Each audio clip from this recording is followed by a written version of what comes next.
They called the white snowfield a grave the world forgot, beasts that dissolve glaciers, and rules no mortal ought to break. Catal was born inside that frozen hell. He survived where emperors failed, fought things that shattered legend, and lived by one stubborn hope, to walk out alive into a world of green and sun. When a mercenary caravan stumbles into his path, the meeting that follows changes everything. A noble girl named Melina, fleeing her family's ruin, offers him a crest and a chance to leave the snow behind. He walks into their world like an avalanche, but freedom demands a price. To pass the border, he must prove himself, join strangers, and clear a dungeon meant to crush the unworthy. He obliterates the boss, smashes locks with raw strength, and leaves the others staring in disbelief. Word spreads fast. Guards bring him before Lord Barkin. Even a heretic inquisitor arrives, eyes wide, because the things Catal touched in the snow may be tied to darker prophecies. From frozen exile to city streets, Catal's story is simple and terrible. A man who escaped death returns with the hunger of someone who has seen the abyss, and the power to change the world that forgot him.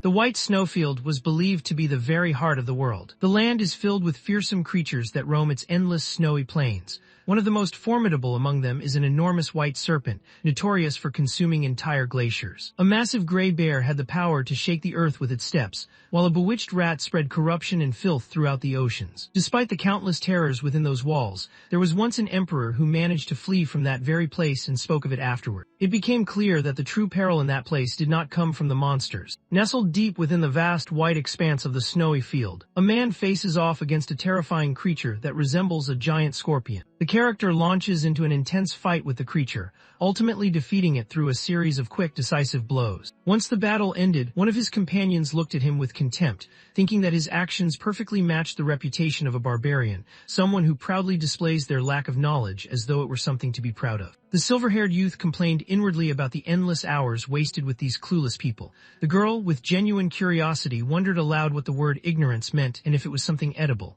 Hearing this, he let out a weary sigh and told her to just drop the subject. In a different moment, he chastised them for consuming the food he had clearly forbidden, reminding them of his warning that disobeying could lead to their deaths. He marvels at the incredible speed with which they consumed all the food, noting that it was gone in under a week. Both the girl and the bald man interpreted his remarks as a compliment, viewing their actions as a commendable feat. Without warning, the bald man becomes sick. Afterward, the person loses consciousness and falls to the ground. The girl, overcome with panic, desperately attempts to rouse him, her voice rising in terrified screams. In the middle of the turmoil, the hero reflects internally, realizing that this was never the outcome he had hoped for. His thoughts drifted to earlier days, when he yearned to escape into a magical realm brimming with marvels. Driven by this desire, he left his job behind and set out on a grand adventure, eventually scaling the tallest mountain in the world. They arrived at the planet's core and continued their journey until they reached its southernmost tip. Despite his hopes, nothing changed. Each night he offered up quiet prayers, slowly understanding that real life was nothing like the stories he dreamed about. Still, he longed to open his eyes and find himself surrounded by the magic of a make-believe world. One day, his wishes finally came true. The story moves to an earlier time, showing a man trembling in the harsh, icy air. Nearby, his companion suggests that he should bundle up with additional furs to avoid succumbing to the freezing temperatures. The group revealed themselves as mercenaries under the command of a captain, assigned the dangerous mission of traversing the white snowfield. Among them, a man voiced his frustration, insisting the journey was a death sentence regardless of the promised riches, and he called the plan to cross such a perilous place sheer insanity. The captain signals for everyone to quiet down. He reminded the group that everyone had consented to take on this mission together. In response, the man explained that none of them had anticipated just how severe and frigid the conditions would be. Within the cozy confines of the carriage, an older servant turned to a young woman from the esteemed Akasha family and inquired about her well-being. She responds by assuring him that she feels all right. Beyond the walls, the guards grumbling about the bitter cold reached the servant's ears, leading the servant to silently curse them for their disrespect. Stood up for the group, instructing her servant to show more kindness. She reminded the servant that these individuals were the only ones willing to protect them as they traveled through the vast, snowy landscape. Afterwards, remarked that it must be unbearably cold outside, and proposed that they invite the guards indoors. The servant's plea, cautioning her that she was already aware of the dangers lurking within the white expanse of snow, assumes that he is referring to the monsters. The servant started recounting a tale from ancient times, describing an emperor whose greatest desire was to rule over all lands. This emperor set his sights on the vast white snowfield, believing that conquering it would help him fulfill his dream of world domination. The emperor personally ventured into the snowy wasteland, bringing along his most skilled warriors and troops. Years later, the emperor's once mighty empire crumbled into obscurity, leaving him to come back alone, having lost every warrior and soldier who once stood by his side. He appeared much older than his years, his words rambling with the despair of someone whose sanity had slipped away, as he insisted that creatures truly haunted the snowy wilderness. He explained that in his opinion the greatest threat in that place was not any fearsome creature, but rather the barbarian himself. He compared the place to a living hell, insisting that no one ever made it out alive. The servant attempts to explain that the story is nothing more than a myth, however, maintained that the emperor's statements were significant, pointing out that many of the beings the emperor mentioned were eventually found to be real. The servant's lips curved into a smile as he remarked that, even so, not a single person had ever reported witnessing a barbarian. Acknowledges the truth in his words. Beyond the camp, the mercenary captain abruptly signaled for the group to stop, drawing their attention to a mysterious shape appearing on the distant horizon. The falling snow obscured the distant horizon, making it impossible for anyone to distinguish the figure standing far away. The captain informs the crew that although the approaching newcomer is not large, the troubling part is that it is coming directly toward their position. A wave of surprise and anticipation sweeps through the crowd. As the mysterious shape drew nearer, it became clear to them that it was, in fact, a person. The true surprise unfolds when the group realizes he is a barbarian, causing fear to ripple through the ranks of the mercenaries. The barbarian walked over to the group and began to explain that he had left for a walk because he found the presence of the other barbarians unbearable. Hailing from the Akan tribe, revealed both his identity and astonishment upon encountering unfamiliar faces in the snowy expanse, viewing the unexpected meeting as a fortunate event. Speculated that the individuals were likely mercenaries hired to guard a merchant caravan. He advised them to retreat, although he felt uncertain that they would heed his warning. He then inquires whether their boss is inside the carriage parked close by. Afterwards, he caught them off guard with an unexpected smile and expressed his own interest in joining their team. The mercenaries stare in shock, their faces filled with bewilderment as they struggle to understand his intentions. Explains his intentions, making it clear that he intends to assist the group in getting across the snowfield. The mercenaries eyed the renowned barbarian with caution, puzzled by his request for employment and questioning if his intentions were truly as harmless as they seemed. One among them even considered the possibility that he might not be an enemy after all. Addressed the silent uncertainty in the group, assuring them that if his intentions had been dangerous, none of them would still be alive. One of the mercenaries, uncertainty evident in his expression, turned to his captain and waited for the leader's judgment. Within the carriage, and the servant listened quietly to the discussion taking place nearby. The captain informed that the barbarian was seeking employment as a mercenary and then turned to her, awaiting her choice. The servant approached the mercenary captain, seeking his thoughts on what might happen if a fight were to break out.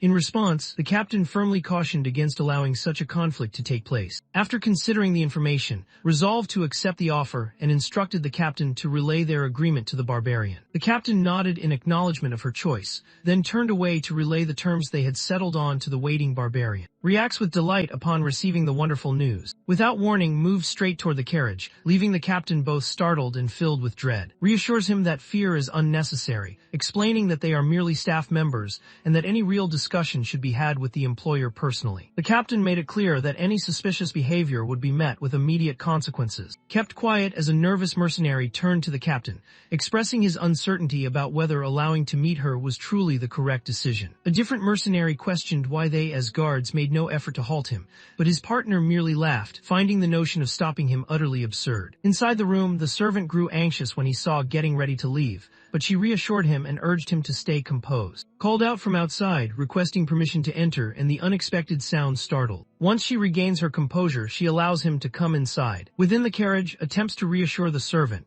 expressing his hope that the servant feels more at ease and insisting that he means no harm to anyone present. A wave of realization swept over, as she recognized that the famed barbarian was standing directly before her. She offers him a hesitant greeting, while responds with a composed and gentle acknowledgement. Observed the cozy atmosphere inside the carriage, reflecting on how challenging it was to keep such warmth in the middle of a snowy landscape. Revealed that the gentle heat was the result of magic and appeared pleased, as though he had already guessed that such things were possible in this realm. Quickly addresses the situation, making it clear that the area poses serious threats and the current mercenaries offer little hope for survival. Because of this, he decides to assume responsibility for keeping everyone safe. He mentions that he has a requirement, prompting to inquire about his specific request, discloses his ailment and shares details he has learned from beyond the snowy plains, focusing on the unique insights she holds. Wondered what he wanted from her, while calmly promised that she had nothing to fear and would not lose anything. Understood there were no alternatives left for her, so she reluctantly accepted the situation. Satisfied with the arrangement, inquired about the other person's name. Revealed her identity, stating she belonged to the House of Akasha. He responded by stating his name was, and conveyed that he looked forward to collaborating with her. The story moves into his mind, revealing that he had always wished to escape to a magical world,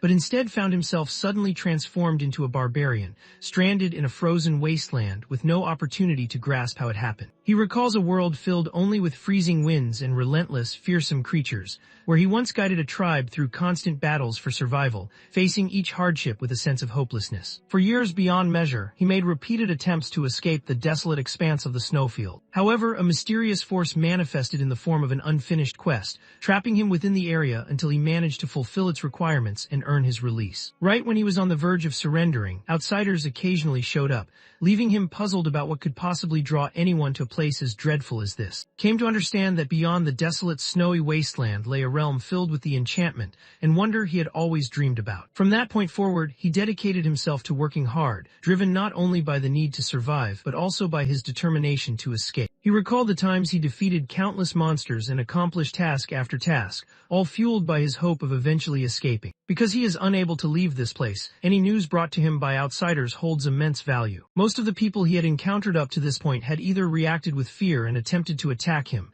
or lost their sanity altogether. He realizes it has been a long time since he last spoke with someone refined, and notices that interacting with soothes his mind after enduring the company of uncultured people. The story shifts back to the present, with figuring out that they are carrying weapons. Caught off guard, expresses surprise and wonders how managed to figure it out. He points out that the noises of blades clashing inside the carriages are impossible to miss, and wonders aloud if a battle is happening beyond their view. Acknowledged the ongoing conflict between the Empire and the Kingdom, while observed that unrest extended beyond their borders, suggesting the outside world was far from calm. Remarked that although the powerful Empire advanced with overwhelming forces, the Kingdom remained steadfast and refused to surrender. It was said that skilled and legendary heroes stood guard along the borders, ensuring their safety. Grew more interested upon hearing these terms, and he wondered aloud about the source of their power. Wondered aloud whether he was unfamiliar with mysticism, prompting him to reveal that he had never ventured beyond this place. Although confessed that she was not certain about the specifics,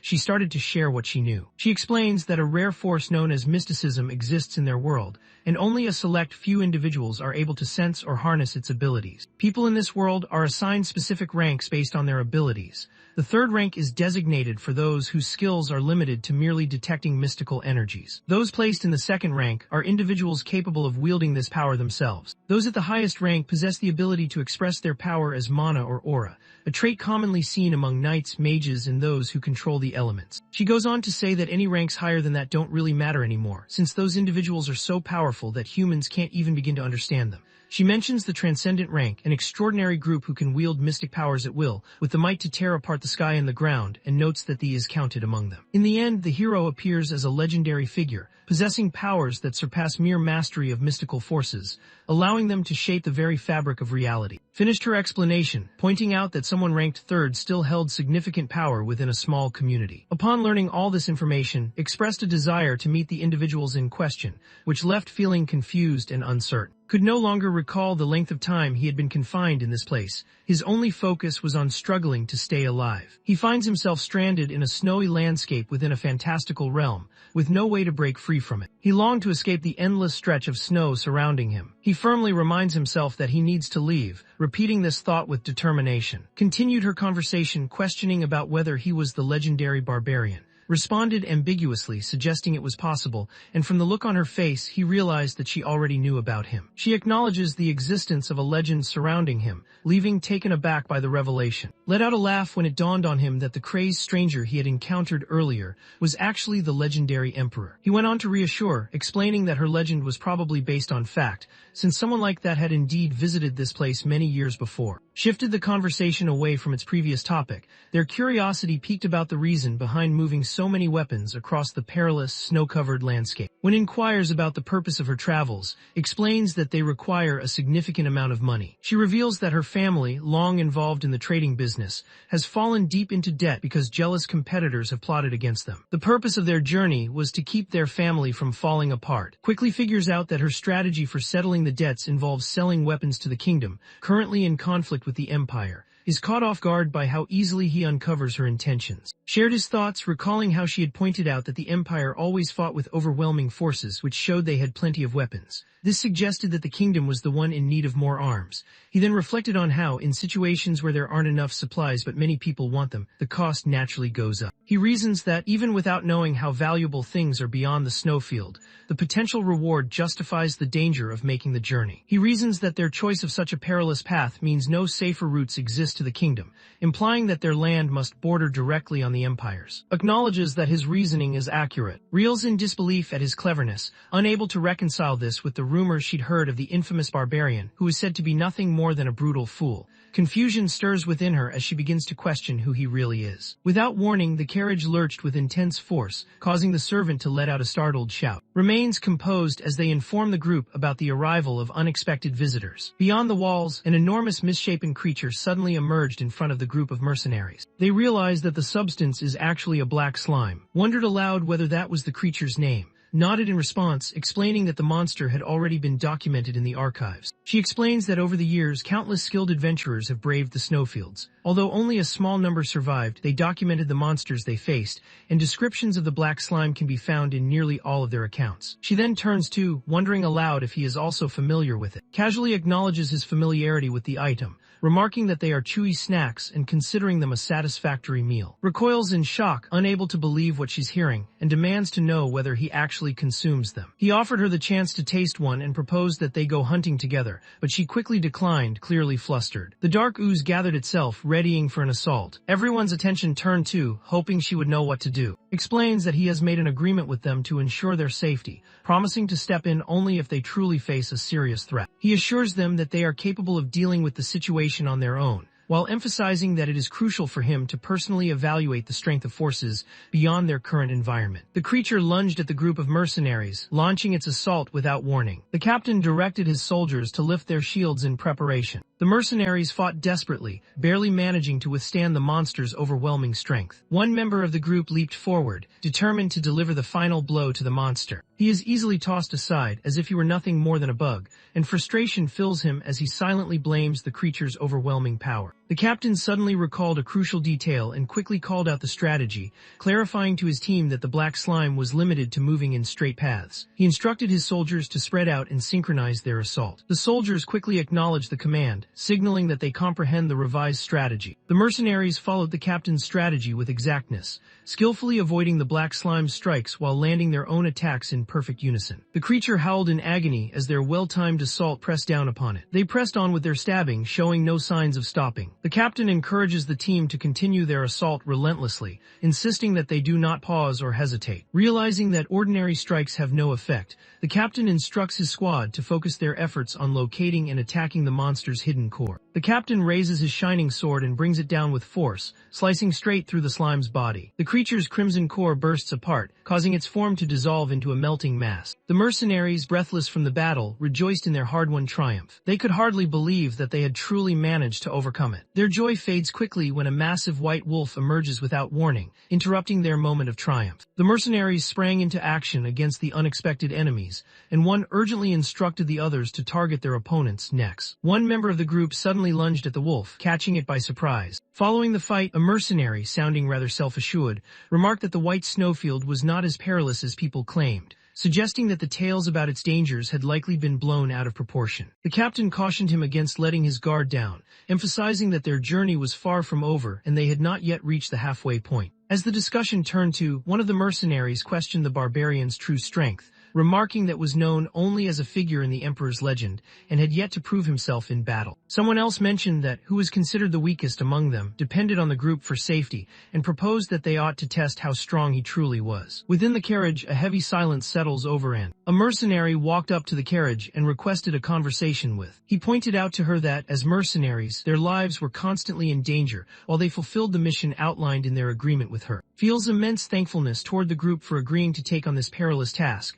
a mission so daunting that others had abandoned it after merely learning what it involved. She realizes that without their courage, she would never have had the chance to attempt it herself. The mercenary explained that something continued to trouble him. The barbarian had yet to participate in a single battle. They inform her that they want to verify whether the barbarian is actually worthy of the privileges he has been given. The captain insisted that he had attempted to intervene, yet his efforts were ignored by the others, who had been listening to the conversation, stepped in to express that while he was open to testing his strength, this was not the right time for it. He mentions to the group that there were others who arrived earlier than they did. An eerie new voice resonated through the air, relishing the appearance of fragile humans and comparing them to a savory treat. Everyone in the room stared in disbelief as the unexpected danger revealed itself. A massive, fearsome white serpent emerged, declaring that their screams in agony would only make its feast more enjoyable. The sheer force of the serpent's presence sent waves of agony through, and the mercenaries, forcing screams from their lips, advanced confidently and instructed the serpent to halt,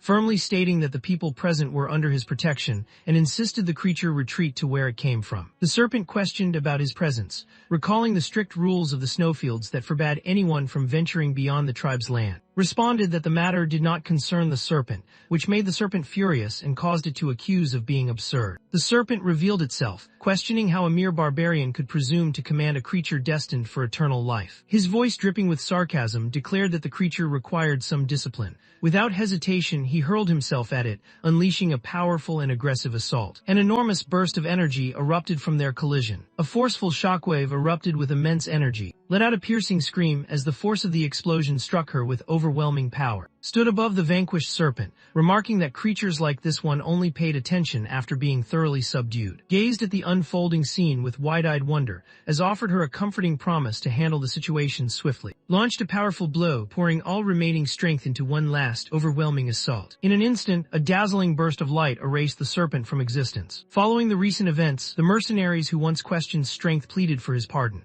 reassured them, expressing his understanding by acknowledging that it was difficult to place faith in someone unfamiliar. Mentioned too that he wanted to ask something. He observes that her attire and manner of speech suggest she is more than an ordinary envoy for her family, and he wonders aloud about her reasons for taking on such a perilous mission herself. After a brief moment of uncertainty, admits that she is the eldest daughter of, who is known as Lord's concubine or secondary wife. She reveals that her mother was brought into the family through a political arrangement, only to be exploited and cast aside, left powerless and unhappy. Admits that although she and her mother are called family, they are actually treated as if they are merely servants. As soon as she shares this truth, she feels a pang of regret for having spoken so openly. She acknowledges that she chose to take part in this risky expedition of her own free will. The statement continued with the suggestion that it was necessary for someone to lead by example. Expressed his understanding, noting that she possessed intelligence, a strong desire for more, and an intense drive to succeed. Without warning, the path out of the snowfield came into view ahead of them. The mercenaries stare in shock at the unexpected sight that unfolds before their eyes. They notice the fresh green grass, a clear sign that their long trek through the snow was finally coming to an end. Expressed her gratitude to, who assured her that traveling back through the Empire would be simple now that they had sold the weapons. Wanted to know what he truly meant when he called her intelligent and determined. Affirmed that his statement was intended to be taken literally. He started outlining his reasoning, pointing out that her formerly esteemed family was now facing serious difficulties because they had run out of money. He mentioned that even though she was born to a concubine, if she stepped up herself and found a way to rescue them,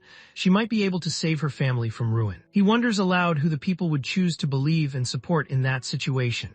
He then realizes that her ultimate intention is to take control of the family's authority for herself. He wonders aloud whether he might be wrong, but assures him that his response is exactly correct. Remarks that it is often the case for the offspring of a concubine to face perilous trials in order to claim their family's inheritance. Observed the barbarian and realized he was clever, unlike the shallow scholars she had encountered before. She began to wonder how it would feel to possess the strength he used to overcome the white serpent so effortlessly. Accordingly, she let know he was welcome to join her if he ever decided to leave the snowfield. politely refused her invitation, mentioning that he needed to take care of a few remaining tasks first. Decided to hand him a piece of her jewelry. She instructed him that should he ever gain his freedom and seek out the Akasha family, he must present them with this fragment. Receives the gift with a cheerful expression, clearly pleased by the gesture. Expressed her gratitude to him as they parted ways, quietly hoping that their paths would cross again in the future. Stands quietly, his eyes following the carriage as it rolls into the distance. 5 years passed, and across a vast snowy landscape,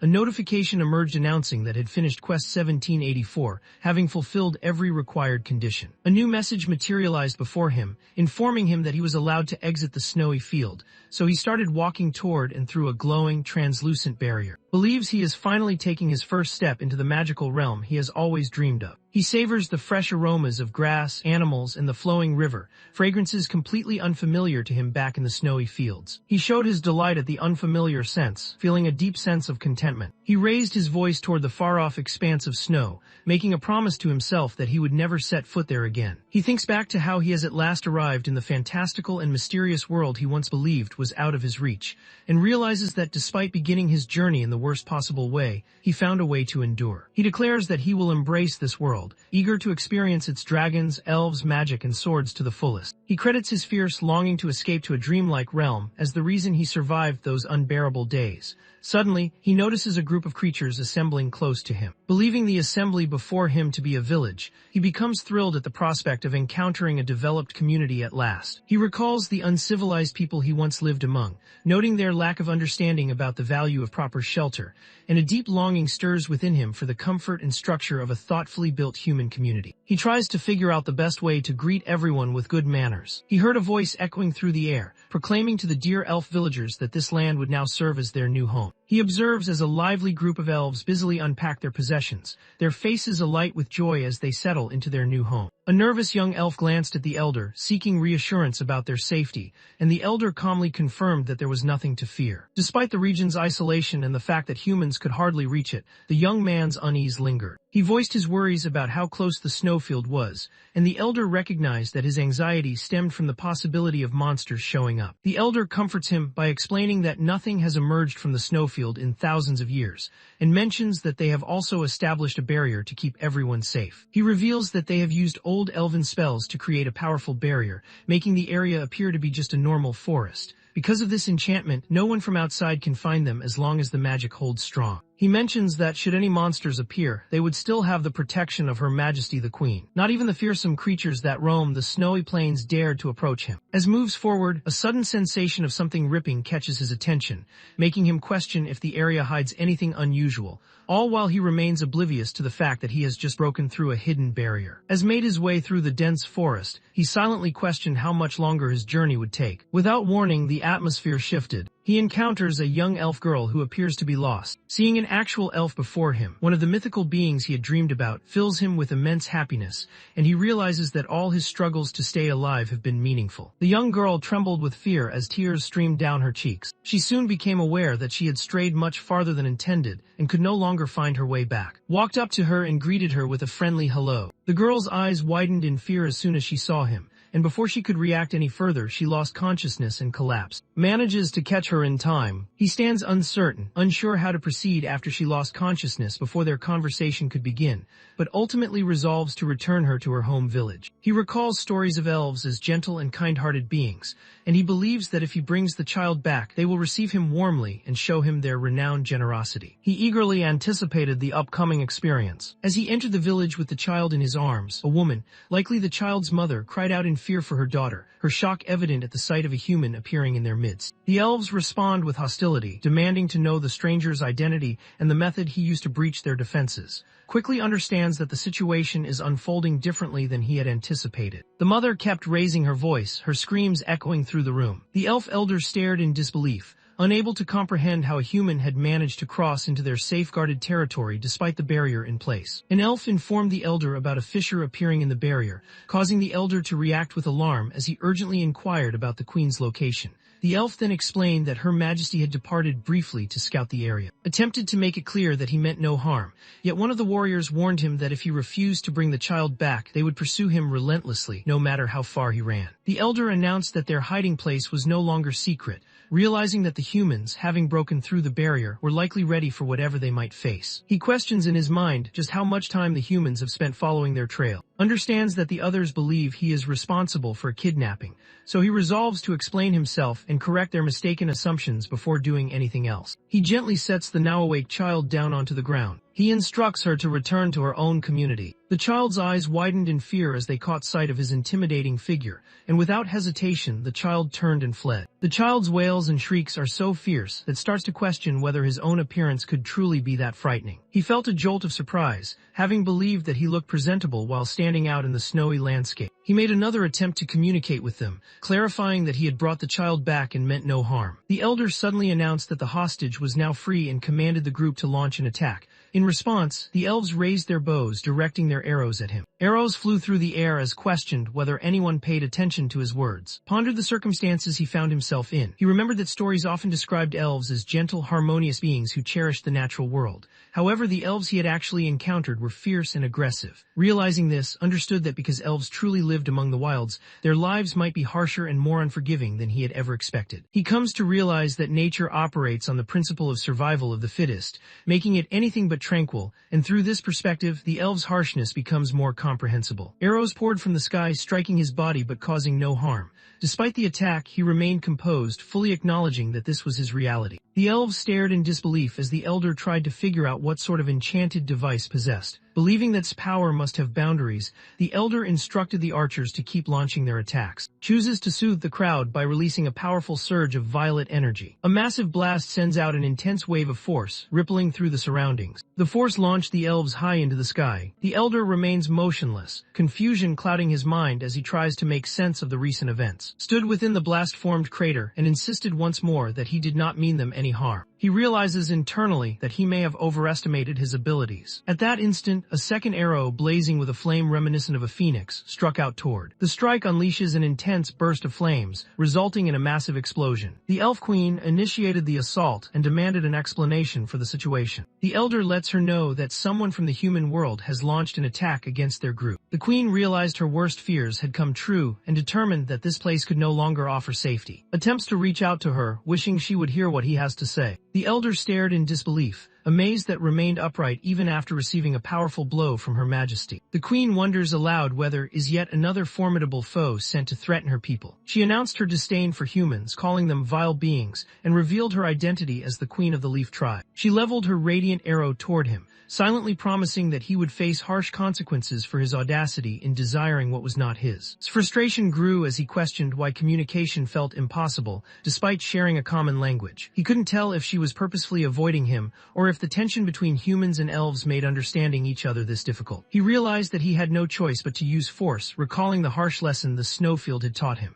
In his mind, if words failed to persuade them, then only a beating would make them obey. The Queen unleashes a mystical arrow from her bow. A gigantic, ghostly dragon's head forms from the arrow, surging straight for himself to strike back, channeling power into his clenched hand. With a powerful swing of his fist, he struck the ghostly dragon, causing an enormous blast to erupt. The Queen stares in disbelief, unable to hide her astonishment at the outcome. Glanced down at his clenched fist, a wave of regret washing over him as he realized he may have pushed his abilities too far. At that moment, the Queen was sent flying backward from the force of his actions. The Queen collapsed onto the ground, overcome by her loss. Wondered if he ought to have been more careful with his abilities. The Queen quickly understands from their short encounter that her rival possesses remarkable strength, likely reaching a transcendent rank, and she silently questions the reason such a formidable individual has appeared in this place. The Elf Queen, sensing the extent of his power, instructed her subjects to evacuate the area at once to protect them from danger. At her signal, the elves retreated from the area. The Queen recognized strength, yet she confidently informed him that his ambitions would always remain out of reach. Reflects inwardly, realizing that everything has spiraled out of control, despite his only intention being to have a conversation with them. The Queen raised her voice in a rhythmic incantation, calling forth a horned entity enveloped in the brightest, most untainted fire. A mighty spirit took shape before her, its form blazing into existence as a bull wreathed in fire. He went by the name Vigo, felt a surge of excitement as she recalled how frightening and bizarre the creatures in the snowfield had been, yet she realized that this was now an authentic summoning. He recalls that while a few of the snowfield's creatures looked as if they belonged the majority appeared grotesque and monstrous. Standing before him was a beast unlike any he had ever seen, a massive bull with horns ablaze, radiating an intense and otherworldly heat. He feels a rush of excitement as he realizes he is witnessing a genuine spirit and experiencing real magic. The queen commanded Vigo to destroy their foes, but the powerful fire spirit grumbled quietly, finding summoning contracts bothersome and troublesome. The queen commands him to hold his tongue. She reflects inwardly, recalling how powerful spirits tend to be ancient and prideful. She realizes she would have failed to form this contract alone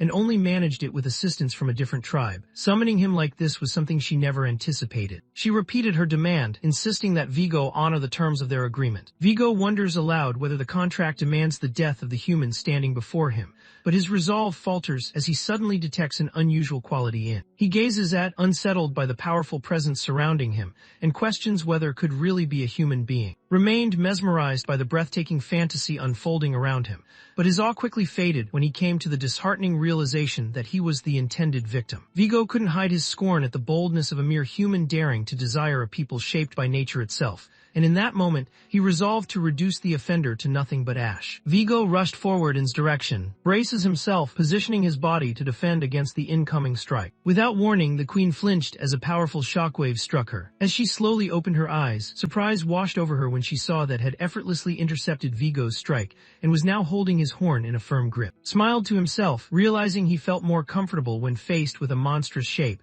since he never hesitated to destroy something so clearly inhuman. The queen gazes upon the unfolding events, her face stricken with terror, released a powerful strike that triggered a huge blast, leveling the entire forest. The sound bounced off the nearby rocks and carried up into the sky, spreading its echo through the air. The explosion's powerful blast forced a scream from the queen. The lush green forest vanished, replaced by an enormous crater, while the queen stared at the scene, unable to believe what had just occurred. Made her way across the crater, moving steadily toward the fallen queen at its center. The vanquished elf queen pleaded desperately, hoping he would show mercy and allow her people to live. Spoke in a gentle tone, letting her know with confidence that he did not mean them any harm. The queen stared in disbelief, words escaping her as shock rendered her silent. After many discussions, the elves come to realize that he is not truly their foe. The queen expressed her regret too, conceding that they had unfairly rushed to form an opinion about him. She is overcome with guilt as she remembers how harshly they treated the person who brought back the missing child, having wrongly assumed that individual was a threat. Expressed sympathy for their situation, acknowledging how humans had forced them out of their homes. Still, he felt a deep sadness that his words had gone unheard. The queen asked once more if he had been among the humans pursuing them, and assured her that he had never seen an elf before, since no elves lived in the white snowfield where he came from. The queen's eyes widened in surprise when she heard the snowfield mentioned, instantly realizing that the man before her was the infamous Ashen Barbarian, then acknowledged that this was indeed the title outsiders used to refer to him. The queen could hardly believe what she was hearing, since she had always assumed that no human could possibly endure such a place. She nervously wonders if his arrival from that place suggests that others might also be able to come. Admitted his uncertainty, explaining that while he couldn't say for sure, he doubted anyone else would escape using the same method he had. He reveals that the snowfield is governed by unbreakable rules, strict enough that even mighty dragons must obey them. For reasons unknown, he alone managed to escape by completing something referred to as a quest, and he suspects that his situation is an unusual rarity. The queen's tension faded as relief washed over her. Afterward, inquired about how her summoned creature was faring. He pointed out to her without hesitation that the bull had been sliced into 2 parts. The queen calmly explains that he has nothing to fear, since spirits are natural entities and this one has merely gone back to its own realm. Regretting her earlier impoliteness, she inquires if there is something he wants, assuring him that she will fulfill his request. Pondered the idea of a spirit and wondered whether creatures who were not elves had the ability to form a contract with such beings. At first, the queen dismisses the idea as impossible. However, after some thought, she changes her mind and explains that a few humans who live in harmony with nature are able to form bonds with spirits. After considering his request, she explains that anyone seeking to form a contract with a spirit must travel to. She revealed that this land was holy ground for all elves, home to their deity, and suggested he could find a way to make his wish come true there. Wonders whether someone human like himself would be allowed to enter that place. The queen considers his request and suggests that her endorsement could make it happen, She then proposes to share the location with him, but only if he promises to keep it confidential. The queen pondered silently, aware that anyone fascinated by elves regarded as the ultimate place to visit. She believes that elves keep the whereabouts of this place secret from other races, fearing that humans could threaten its sanctity. In spite of her doubts, she chooses to place her faith in him, extending a radiant crystal in his direction. Takes it with appreciation. The queen reveals that despite his efforts to reach the area, he will inevitably face a trial set by their god. She assures him of her belief in his abilities and hopes he travels safely, while responds with gratitude. The queen presented herself with regal grace, announcing her name as ruler of the Leaf tribe before inquiring about his identity. He revealed his name to be and identified himself as a barbarian. Sometime later, raced swiftly among the trees, weaving through the dense forest. At the edge of Barkan territory within the kingdom of, a deafening roar and a surge of overwhelming energy sent the guards into a frenzy of fear. The captain of the guards commanded that the bell be sounded and called for every guard to gather without delay. Made an unexpected entrance. He landed with such force that the ground shook, sending clouds of dust and fragments of debris swirling into the air. The guard captain's eyes widened in surprise when he suddenly appeared, welcomed the group, and inquired whether they were the assigned protectors. The guards appeared confused and wary. They questioned whether he might be causing the disturbance, and consider the possibility that he could be an adversary. A guard caught sight of his gray hair and the scar that marked his chest. He suddenly comes to the startling conclusion that he could be the fabled Ashen Barbarian. As drew nearer, the guards lifted their weapons in a defensive stance, signaling him to halt and making it clear that any further movement on his part would provoke them to strike. Maintaining a composed demeanor, assures the others that he means no harm and wishes for them to relax. A guard, his voice trembling with uncertainty, inquires about the newcomer's intentions toward their group. Extended his finger, indicating a particular direction. The guard looks at him with confusion, trying to understand his intentions as he gestures toward the city gate. Shared his longing to travel to their homeland. The guard stared in disbelief, clearly taken aback by his words. The setting changes to a chamber where the captain of the guards questions about whether he is simply traveling through. In response, explains that he hopes to remain there for some time, though he is uncertain about the length of his stay. The captain inquired about his identity, and he responded by introducing himself as. When the captain requested evidence of identity or someone to vouch for him, admitted that he possessed neither. Thought back to the moment, handed him the crest, her instructions echoing in his mind. He was to present it to the Akasha family if he ever managed to leave the snowfield. He holds out the crest, inquiring whether it will be enough. Revealed that the symbol belonged to the Akasha family and mentioned he had obtained it from one of their descendants. Upon hearing the name, the captain immediately associated it with the well-known merchant family from his kingdom. The captain remembers stories of a merchant family arriving in the snowfield several years prior, and observes that the Akasha family's power has increased swiftly since a new leader took charge. Repeated his question, wanting to know if the crest would be sufficient to prove who he was. The captain examined the crest, admitting that it appeared genuine, but explained that verifying its authenticity was difficult because it did not originate from their own kingdom. The captain concludes that while the crest does not offer absolute proof, it still holds significant value. He grants permission to come inside, stipulating a single requirement. He explains that the requirement exists to prove he poses no threat. The captain informs that 3 more individuals with unknown backgrounds are also attempting to cross into the area. In order to gain entry, is required to join forces with these people and successfully complete a dungeon close by, demonstrating they are not dangerous. Is relieved, thinking this requirement is less difficult than he had anticipated. Accepted the captain's terms, only for the captain to introduce an additional requirement. The second requirement stated that once the dungeon had been cleared, was obligated to deliver a full report of the operation's details to them. Realized that the captain had come up with a smart strategy. By assigning those whose identities were uncertain to keep an eye on each other, the captain could use their reports to reveal anyone acting suspiciously. The captain, clearly unsettled, quickly shifted the conversation and inquired whether was truly a barbarian. Acknowledges his identity as a barbarian. The captain, clearly taken aback, confessed that encountering a barbarian like him was unprecedented.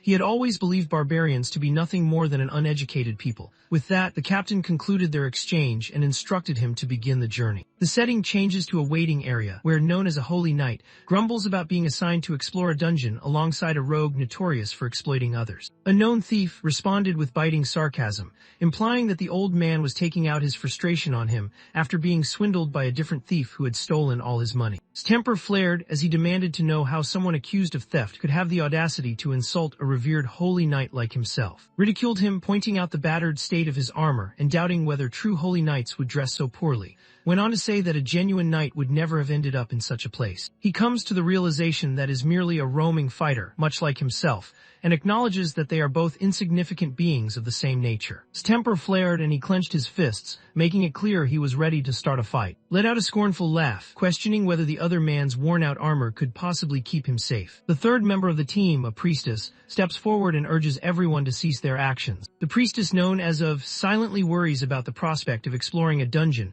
alongside this particular group. The guard captain walked in and informed the group that at least 4 people were required to enter the dungeon, adding that another person would be joining their team. The priestess silently wishes that the final newcomer will be an ordinary individual, while the captain informs her that she can form her own opinion, since the person in question has just shown up. Walked into the room and the team members already inside stared at him in surprise, clearly not expecting to see him there. Greets the group with a bright smile, wondering aloud if they might be the teammates he has been waiting for. The team stared in disbelief, their eyes wide with astonishment.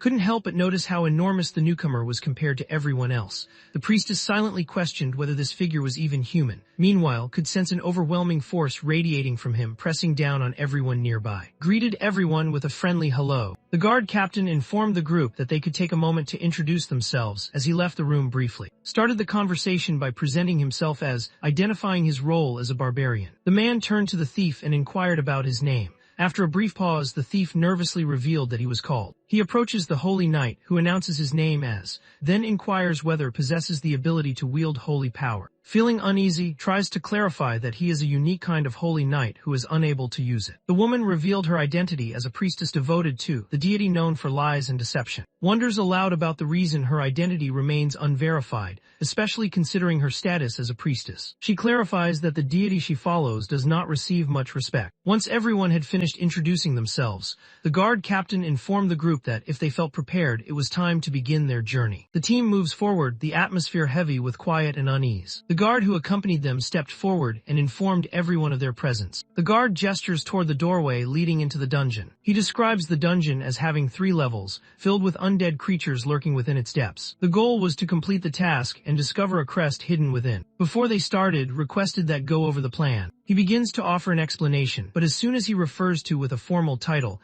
interrupts with a friendly grin, encouraging him to speak more casually since they are equals and allies. Casson took charge of the group, designating and the warrior to lead at the front. He explained that their job would be to hold the line, while he would stay alert for any hidden traps along their path. He mentions that the priestess is going to aid the fight from behind, using her sacred abilities. Gave his approval to the plan, leaving bewildered by the decision. Excitedly declares to the group that it is time for them to begin their journey.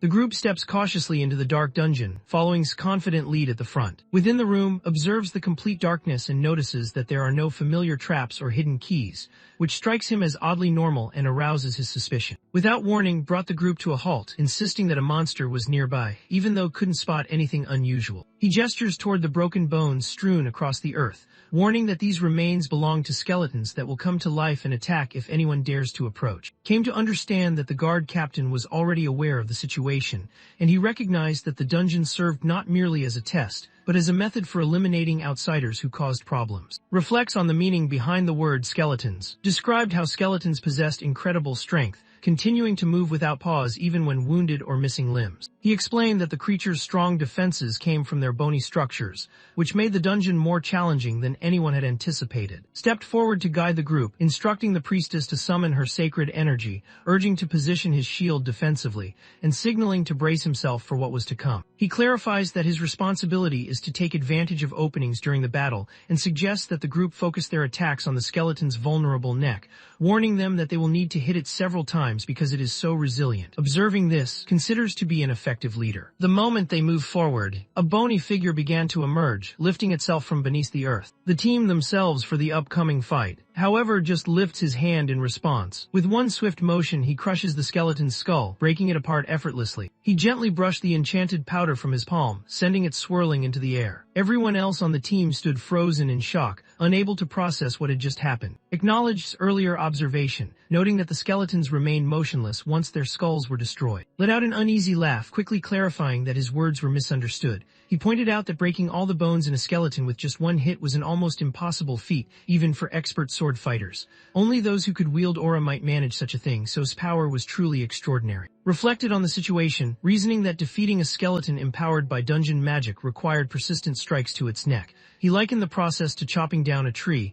believing that only by breaking could the creature be overcome. He realizes that crushing the skeleton's skull into dust with just one strike shouldn't be possible by normal standards. Deep down, he always sensed strength when they first met, but witnessing this display makes him acknowledge that he had underestimated just how powerful truly is. The team members stared at with astonished expressions, while questioned inwardly whether could truly be human. Suggests that they continue progressing without hesitation. The remainder of the group quickly shows their agreement, their unease evident in their hesitant reactions. Observes their abrupt rush and is quietly entertained by it. While they moved along their path, amused himself by toying with the skull of a skeleton. Without warning, a horde of skeletons appeared and blocked their path. Everyone gets ready, bracing themselves for the difficult fight ahead. However, interrupts their actions, requesting their assistance with something. He requested to take on the skeletons alone, explaining that there were a few things he needed to investigate.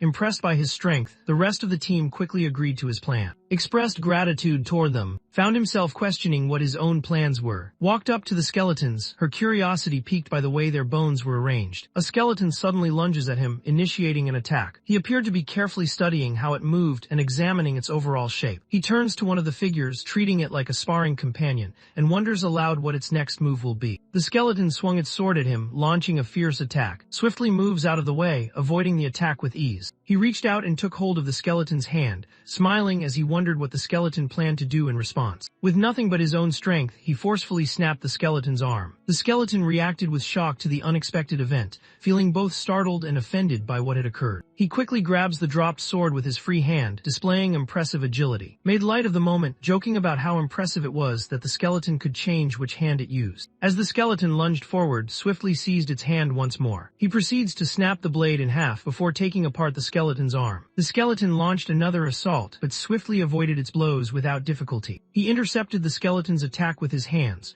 a grin spreading across his face as he marveled at how the skeleton demonstrated intelligence. A member of the team let out a groan, clearly unable to believe what had just happened. Stands frozen in shock, struggling to comprehend just how powerful truly is. Silently regarded the person before him, convinced he was witnessing the behavior of a genuine barbarian. Lifted the skeleton's skull from its body and forcefully stomped on it, shattering it beneath his boot. He offered an apology to the team for making them wait, but the team, thoroughly impressed by his abilities, assured him that he was free to act as he pleased. Proposed that they move forward, and although uncertainty flickered in their eyes, the rest of the team reluctantly went along with the plan. They arrived at the doorway that led to the second floor. Clearly worn out, proposes that the group pause for a brief rest. Gave a nod of agreement, easing the tension that had been feeling. During their break, mentioned that he had a few questions about the dungeon. The priestess gestures to him, indicating that he may pose his question. Starts his speech with a hesitant confession about his limited understanding. Hayes offered encouragement, remarking that having a strong wish to learn was an admirable trait,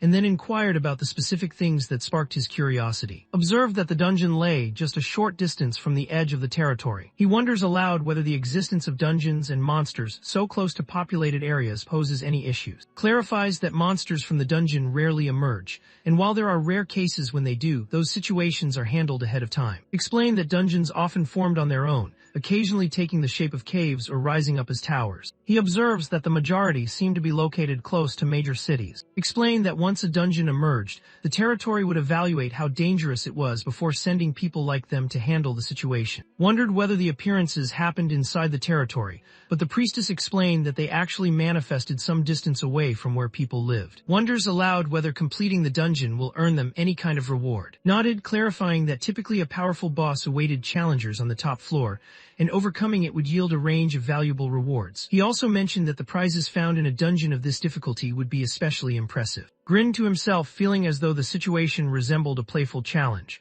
When Hayes questioned him, simply insisted that he had only been speaking his thoughts aloud. He wonders aloud for the final time, trying to find out who is responsible for creating these dungeons. The question surprises the team, leaving them momentarily speechless. Hayes then explains that these things occur on their own without anyone creating them. Thought it was odd that these things always showed up close to where people lived, almost as if someone had designed them to attract explorers. He went on with his examination, noting that these beings often showed up close to human settlements and enticed people by offering tempting rewards. He decides that the event appears too manufactured to have occurred naturally. Sai's widened with shock as she grasped the undeniable truth behind what he had just said. She realizes that the idea had always appeared so obvious to her that she had never questioned it until now. Reflects inwardly, realizing he had always accepted the idea without doubt simply because everyone else believed it to be true, and he is surprised that this outsider would dare to challenge something so widely accepted. He finishes reflecting, asserting that barbarians remain an uneducated and brutal people, known for their harshness and lack of compassion,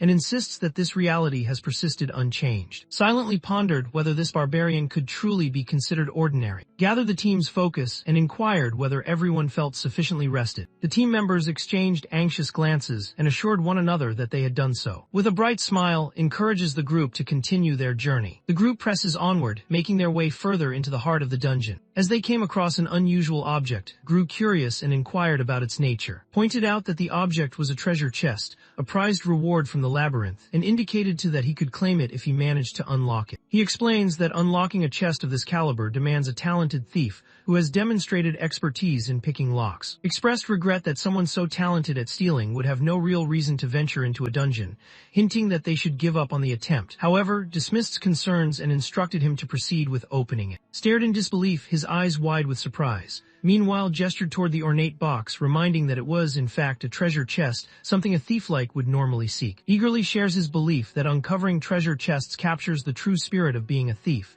and he looks forward to witnessing those skills in action firsthand. Silently acknowledged that had a point, yet an issue lingered in his mind. If accomplishing that task were within his abilities, he realized he would not have found himself in this situation at all. The depth of his inner turmoil made it clear that he doubted his own abilities. Known only as a petty thief, he had never earned the acknowledgement of the Thieves' Guild and in truth had no real talent for picking locks. He keeps the truth from, worried that the eager look in his eyes might fade into disappointment. Noticed his uncertainty and stepped in, questioning whether he was even capable of handling such a simple task and criticizing him for being worthless. Fear took hold of, compelling him to give it a try. While he himself with his task, a chill ran down his spine under the intense scrutiny of his eyes boring into his back, and a wave of fear washed over him as he imagined the consequences of failure. He frantically searches his memory, recalling the techniques he once observed another thief use during his time assisting as a porter. He risks everything and channels every ounce of his determination. Gazes at him, confusion flickering across her face as she tries to understand the determination behind his actions. Managed to unlock the chest, his eyes brimming with tears as he revealed its opening to everyone. Looked on with true admiration, clearly impressed as she admitted her surprise at witnessing such a talented thief personally unlock a treasure chest. Offered him praise, acknowledging the outstanding quality of his efforts. Found himself plunged into an existential crisis. Although he had always taken pride in his efforts to survive, doubts now crept in for the first time, making him question whether he had truly given his all. In that moment, the sense of pride he once held slipped away. Wondered how much the treasure was worth, so guessed that it could support a typical family for roughly a month without worries. Requested that take charge of arranging the rewards. Starts organizing the treasure. Without warning, a terrified scream bursts from him. The group moves forward with care, pressing on along their path. The group came across a second skeleton sprawled across the earth, and instructed everyone to pause. Sighs swept over the scene, quickly spotting 4 skulls scattered about. From this, he determined there must be 4 skeletons present.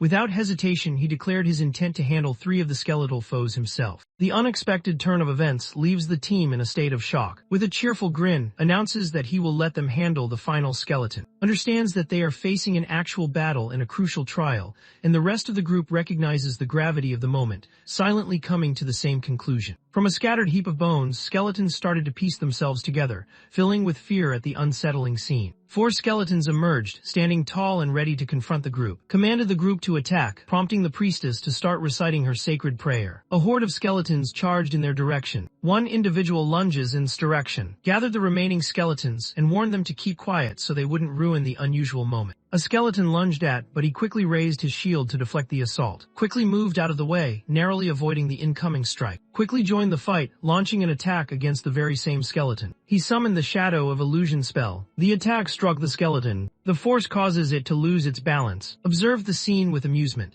noting how uncommon it was to witness such a perfect demonstration of coordinated group fighting. He swiftly disposed of the 3 skeletons he was holding, then remarked to himself that he could finally relax and watch the unfolding events. Persisted in his attempts to strike the skeleton. The team soon understood that was putting them through a test. Only one skeleton remained with the team, looking bewildered as it noticed its fellow skeletons had vanished. Believes that any sign of vulnerability will lead to their demise. Once the fight concluded, the group looked utterly drained of energy. Believed that everyone who had gathered on the snowfield possessed great strength. The group moved forward through the third floor where more skeleton monsters awaited them. Under guidance, they faced little trouble and steadily made their way to where they needed to go. They reached the innermost chamber of the dungeon. Upon entering, the group discovers the dungeon boss, a skeletal knight seated regally on a throne. Stares in disbelief, his mind racing with questions about the presence of such a creature in this place. Wondered aloud whether this creature was unlike the ones they had faced before, and responded by assuring her that it possessed incredible strength. She clarifies that the skeletal knight is a foe reserved for those who have reached the rank of knight, making it far too powerful for them to confront. She then wonders aloud about the consequences they would face if they chose to retreat. Went on to clarify that in such situations the territory would launch an investigation. If the findings showed that the decision made sense, the issue would typically be settled smoothly. Explained that the team made a sensible choice when they decided to pull out. Seated atop its throne, the skeletal knight exudes a dark and foreboding aura. Walked closer, fascinated by the way the skeleton was able to hold itself together without any support. The skeletal knight stood up from its throne, unsheathing its sword with a chilling determination. He had cautioned others about the threat it posed. She raises her shield in an attempt to defend herself against the attack at launch. However, the object breaks apart, prompting to step in and defend against the attack by raising his shield. The powerful shockwave sent the team members stumbling backward, yet stood firm, completely untouched by its force. Cannot believe how powerful that single attack was. The skeletal knight charged in its direction with swift determination. Observed its advance with a composed demeanor. With one powerful strike, he destroys it beyond recognition. In that moment, the skeletal knight crumbled to pieces, leaving the entire team frozen in shock. Brushed his hands clean and calmly inquired whether there was anything else. A fresh treasure chest materialized before them, prompting Daget's attention. He wondered aloud about opening it, but gripped by panic, insisted that it couldn't be done since a high-level lock secured it,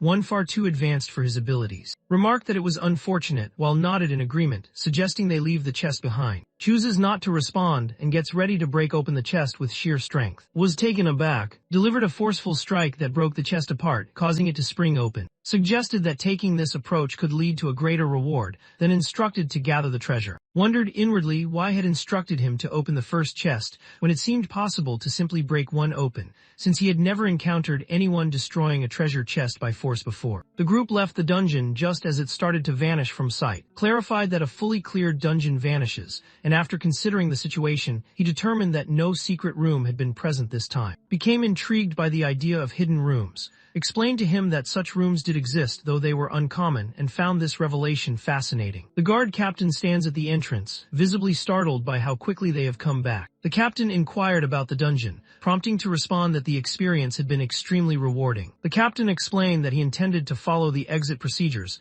and requested that each person join him individually. The priestess is the first to be questioned, and she responds by assuring everyone that there are no significant issues to report. The guard captain wondered aloud whether she believed the barbarian would be allowed to remain within the territory. The guard captain hesitated, unsure if allowing the barbarian to remain was the right choice. He noticed that his uncertainty only became obvious when others discussed him. In the end, the captain realized that conquering the dungeon was simply a tool. The true objective was to reveal those who posed a threat. As questioned, he observed that appeared unlikely to be someone who would stir up any problems. Observed that the barbarian possessed incredible strength, yet noted that he had not injured anyone. From this, determined that this barbarian was unlike the others he had encountered. When faced his inquiries, he takes a moment to highlight the strengths of his companions. He acknowledges impressive skill in disabling traps and attempting to unlock the treasure chest. He also notes bravery and steadfastness in defending the group on the front lines. Credits his own prayers as a source of support that aided everyone during the fight. The captain notices how rare it is for people who have just met and been thrown together by circumstance to complement one another. The captain reached a conclusion and allowed them to come inside, yet he cautioned that any misbehavior would result in their immediate removal. Afterward, he hands over the reward for completing the dungeon and instructs the group to share it amongst themselves. Feels impressed by this gesture, quietly observing that it is uncommon, as guards often keep the rewards for their own benefit. With a bright smile, suggests that the reward ought to be shared equally among everyone. The rest of the group appeared puzzled and declined their portions, insisting that they were content without receiving anything. Remained firm in his belief that the dungeon had been conquered through teamwork, so he demanded that the reward be divided equally among them, refusing to listen to any protests. With excitement, he proposes that they mark the occasion by having drinks together at a local tavern. The team reluctantly consents, their faces betraying the fear they try to hide as each member silently longs for the comfort and safety of home. When the team steps into the new territory, the captain's mind drifts to the report he must write later, especially noting how a barbarian managed to defeat a skeletal knight with just one powerful strike. He determines that is far from an ordinary barbarian. Instead, possesses immense strength equal to that of a knight and stands out as an extraordinary and fabled figure. The captain instructed a subordinate to stand watch at the gate as he set off to deliver his report to the lord. The captain stepped into the throne room, ready to present his report. The ruler of the territory inquired about the situation. The captain lets him know that a barbarian has been spotted within the territory. The lord questioned whether permission had been given for the man's entry, prompting the captain to respond affirmatively and clarify that he had noticed nothing seriously wrong with him. The lord inquires about the nature of the issue at hand. The captain points out that the barbarian's immense strength could make him a serious threat. The lord wonders aloud about the extent of his own strength. The captain informs him that he defeated a skeletal knight with just one strike. The lord reiterated the details, emphasizing that overcoming a creature of that caliber would demand the power possessed by a knight. He considers barbarians to be unsophisticated and lacking in education, believing they rely solely on physical strength to handle any situation. He determined that possessed abilities of at least first rank, and the captain agreed this was the most probable case, though he also admitted could be even more powerful. The lord realizes that having such a formidable warrior, a barbarian convinced that strength determines justice, will be troublesome. He instructs his men to bring the warrior before him. He points out that having such a powerful individual moving freely through the area is already a significant threat, and admits he prefers to confront this person directly, even if it means putting himself in harm's way. The captain voiced his worries about the lord's well-being, but the lord calmly assured him that he could handle the dangers of the knight himself. An imposing knight clad in heavy armor emerged from behind the throne, leaving the captain stunned. Lord turned to his knight, seeking his thoughts on the matter. The knight, exuding confidence, asserted that despite his impressive strength, he remained nothing more than an uncivilized barbarian. In the knight's view, could never hope to defeat the refined sword techniques he had mastered under the guidance of a legendary. The lord resolved to address the barbarian personally and instructed his servants to bring the man before him. At the same time, enjoyed a lively celebration with his teammates inside a bustling tavern. His boundless hunger for both food and drink left the rest of the team utterly drained. Noted the delicious taste of the food and appreciated the quiet atmosphere of the place. He encouraged everyone to order whatever they wanted, assuring them that he would cover the cost. He glanced toward, seeking confirmation of his status as a paladin. He then inquires about the type of sacred ability the other possesses, noting that he hadn't witnessed any such power during their time in the dungeon. Feeling uneasy, admits that he is still undergoing training and his holy abilities have yet to emerge. Expressed disappointment about the situation before turning to priestess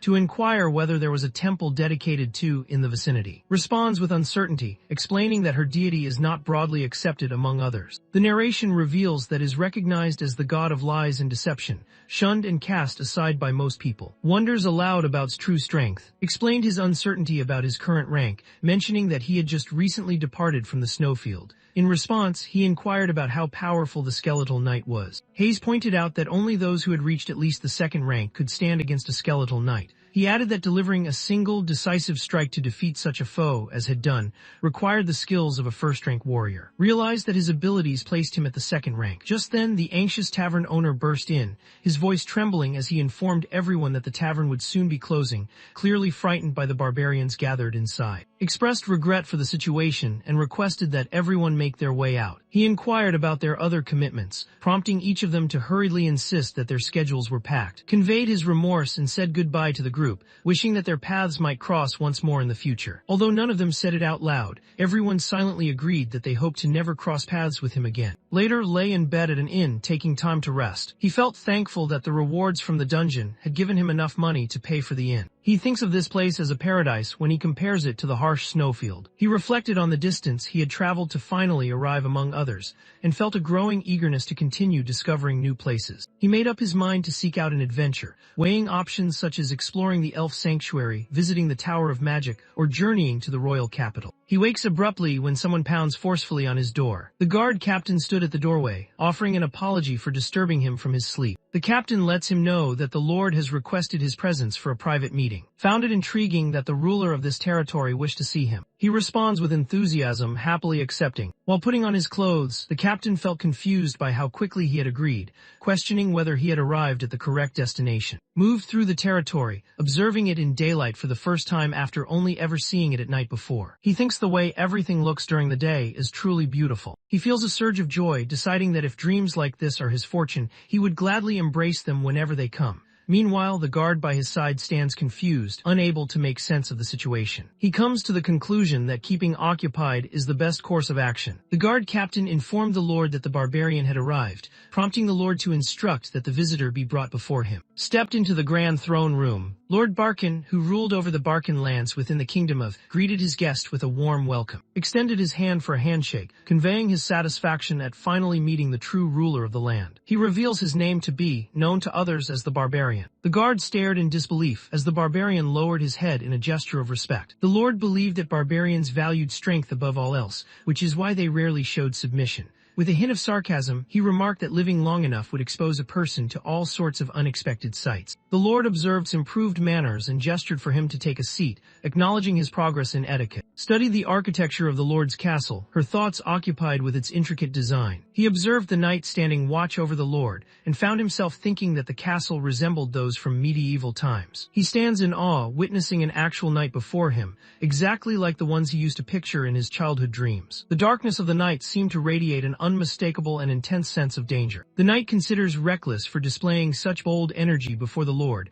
and silently promises himself that will not survive this encounter. The lord explains too that his summons has a straightforward purpose. He merely wishes to verify some matters. Nodded in agreement, curious about what the lord wished to verify. When questioned by the lord about where he was from, explained that he hailed from the coldest place imaginable, a land blanketed entirely in white. He reveals his origins from the vast white snowfield, leaving both the lord and his knight stunned by this revelation. The lord comes to the difficult realization that is, in fact, the legendary barbarian, a truth that is challenging to believe. Explained that the place had been terrifying, and he believed it was up to the lord to decide whether to acknowledge that truth or not. The lord shifted the conversation and inquired about strength instead. Restated the question, pointing out that the real issue was the potential threat posed by his power. He responds by explaining that the question isn't quite right, since he has no way of knowing what standards exist beyond the snowfield. The lord proposes testing the stranger's abilities by arranging a duel between him and one of the knights, offering a generous reward as an incentive. Echoed the word duel, seeking clarification,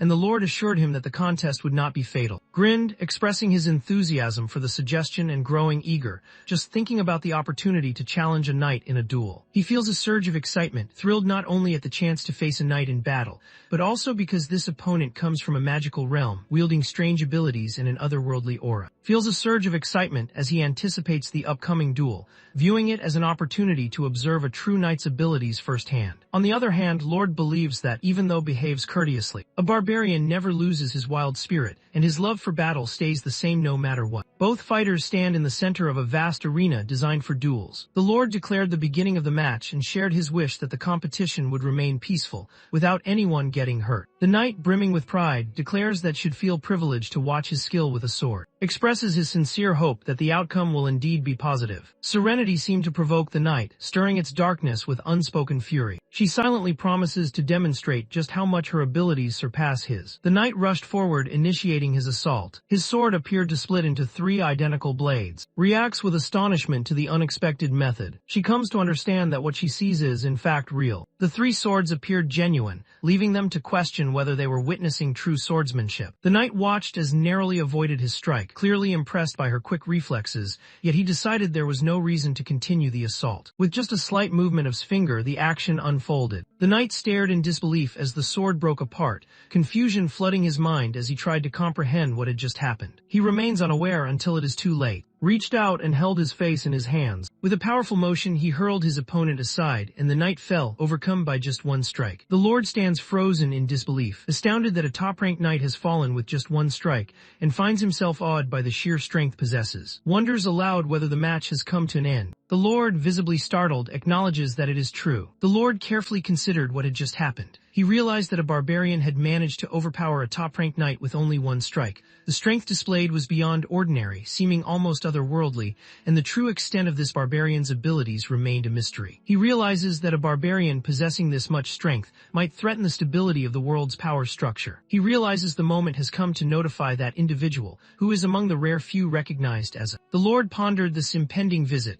uncertain whether the renowned warrior would find the situation compelling. Without warning, an elderly man with white hair materialized inside the Lord's chamber. The Lord chuckled, remarking on this consistently unusual preferences, while they responded with a light-hearted comment about the importance of having some amusement in life. Cain, known as the Sword Master, requested that the Lord explain the intriguing situation to him. Lord greeted Cain warmly, conveying his deep appreciation for Cain's arrival despite the brief notice. At the same time, the knight who had confronted was resting and regaining his strength in bed. The Lord paid him a visit to inquire about how he was feeling. The knight expresses his regret and assures everyone that he will recover within a few days. Cain made his entrance, chastising his student and insisting that the student owed him an apology for being defeated by an unfamiliar barbarian. Cain observes his pupil carefully and notices that the student appears to be unhurt. Cain believed he had witnessed his student's armor being utterly destroyed, and considering the state his student was in, it would have been expected for him not to survive. However, the student's body remained unharmed. This led Cain to suspect that the barbarian might have intentionally held back his strength. The Lord nodded in agreement, remarking that possessed not only great strength but also a surprising ability to wield his power with careful accuracy,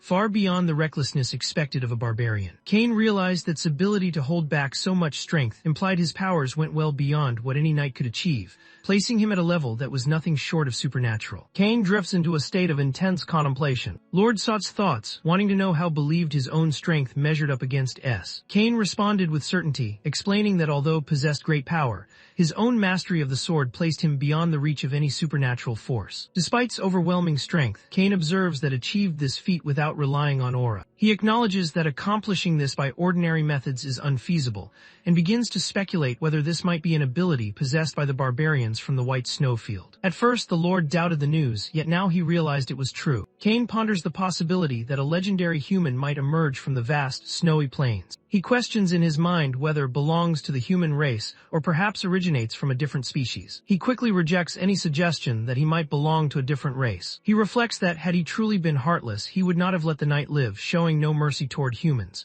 With this realization, he admits to himself that he must have been mistaken. Cain remained uneasy, his thoughts fixated on survival from the White Snowfield. He couldn't help but question the reason behind showing up from such a place and why it happened right at this moment. When the Lord inquires whether anything is amiss, Cain brushed off the topic, muttering under his breath about the odd favors the Emperor was always asking for, deciding it could wait until later. He calmly assures the Lord that at this moment there is no cause for concern. Cain wondered aloud whether the barbarian remained within the territory, and the Lord assured him that the man was indeed still present. Cain comes to the conclusion that he needs to see the truth with his own eyes. Later on, the captain of the guards inquired about what intended to do in the coming days. The captain handed a reward for his performance in the duel, and explained that the Lord would no longer meddle in what did within the territory. Considers that, even without concrete plans, obtaining an officially recognized identity could help him steer clear of potential problems down the road. The captain points out that there are possible paths to reach this goal. One could secure support from an influential sponsor or choose the path of a mercenary. He explains that by gaining a reputation for his accomplishments as a mercenary and earning the guild's approval,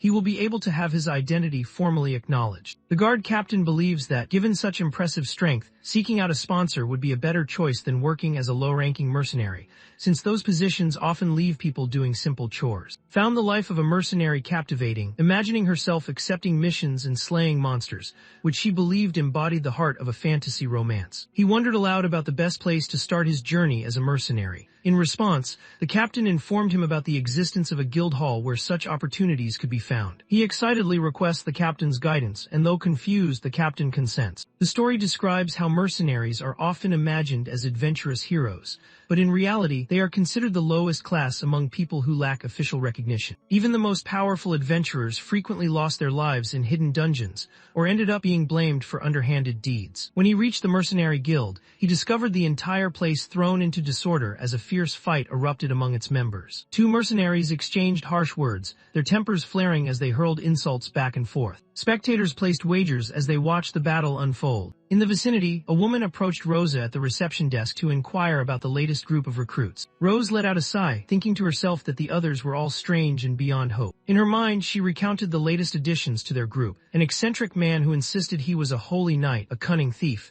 and a nun whose allegiance to a controversial deity caused everyone to doubt her. Rosa feels disappointed as she notices that none of the guests are people she considers respectable. She longed for a charming prince atop a white horse to rescue her from the monotony of her work. Just then walked into the guild, catching her off guard. Glanced around the area, quickly realizing that he was standing inside the guild hall. The battle came to an abrupt halt as all eyes turned to the barbarian, their faces frozen in astonishment. Walked up to the reception desk, expressing his intention to join the ranks of mercenaries. Rosa, feeling flustered, wanted to know why he had done it. Shares that he has multiple motives, mentioning that he learned mercenary work could lead to gaining official recognition. Rosa agrees with his understanding, but cautions him that only a proven history of accomplishments will earn him that status. Nodded in agreement, prompting Rosa to sign him up for the event after collecting 5 silver coins. She inquired about his name and age. He provided his name but admitted he was unsure of his age. Rosa decided to estimate his age and wrote down an approximate number. Once he finished registering, she handed him his mercenary tag and cautioned him to keep it safe,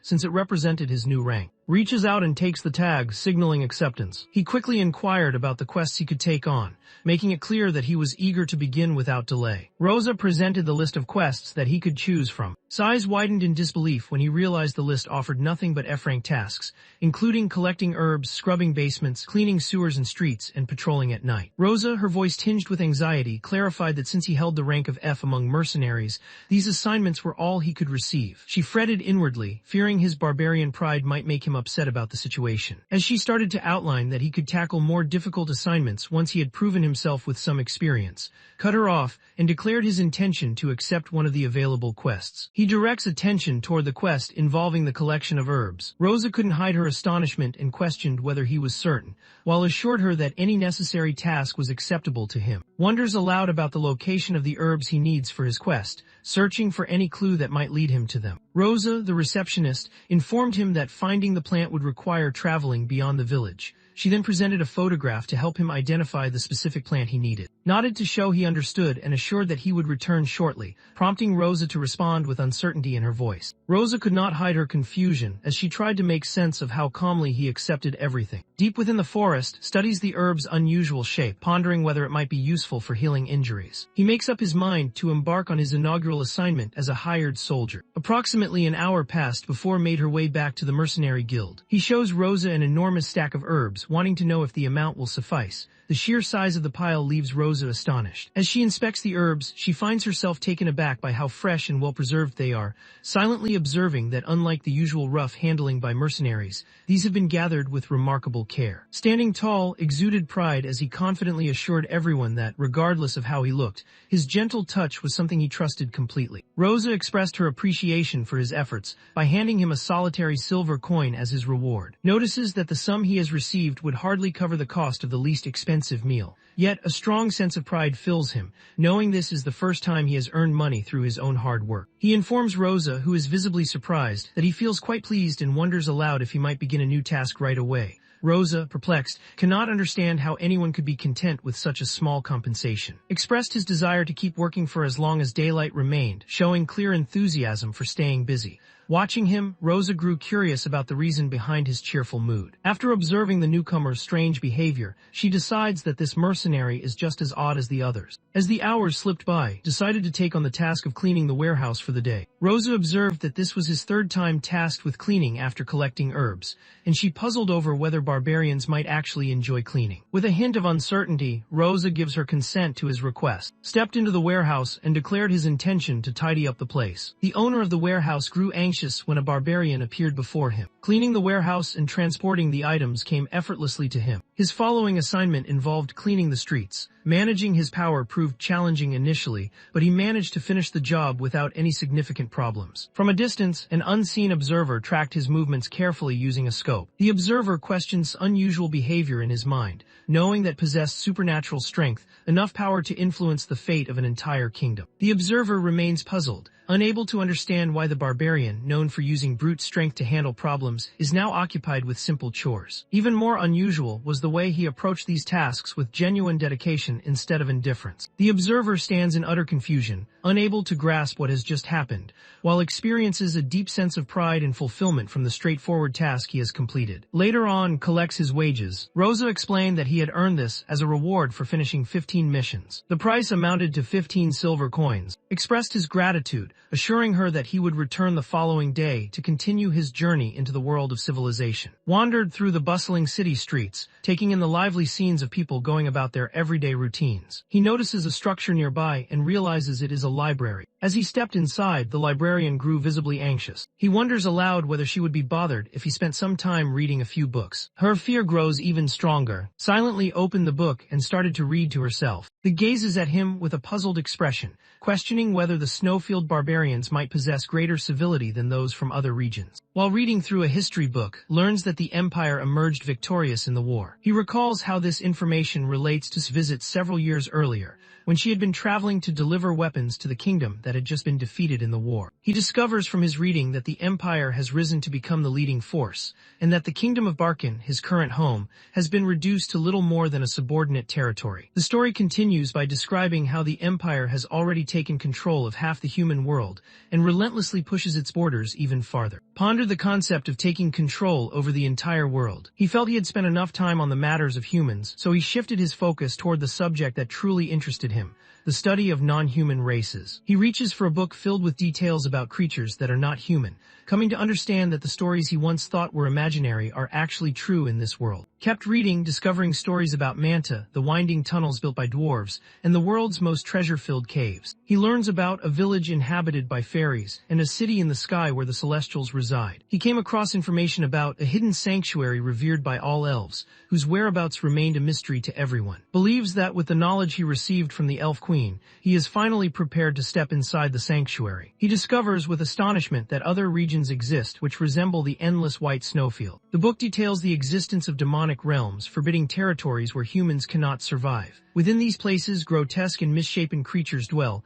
and the text notes that among these realms, 5 stand out for their immense size. The silent forest encompassed all 5 of these realms. The endless darkness stretched before them, deep and unfathomable. The vast ocean depths, the endless chasm, the scene stretched out across a vast snowy field, blanketed in pure white. According to the book, fearsome entities known as the Others exist within these realms, yet they are unable to enter the world of humans. As took in her surroundings, she was awestruck by how enormous the world was, especially since the snowfield by itself seemed endless. He realizes there is nothing more to gain from staying and gets ready to go. He expressed his gratitude to the frightened librarian, who managed to respond with a shaky voice. Later in the day, made her way back to the mercenary guild, seeking out Rosa to inquire about the assignments available for that day. Rosa extended the quest list toward him, offering it for him to take. At the same time, Kane spent a second day watching and became convinced of his odd nature, ultimately resolving to meet him face to face. Later that evening, strolled along with a cheerful spring in her step, feeling accomplished after finishing a dozen more missions. He believes that as these minor jobs continue to pile up,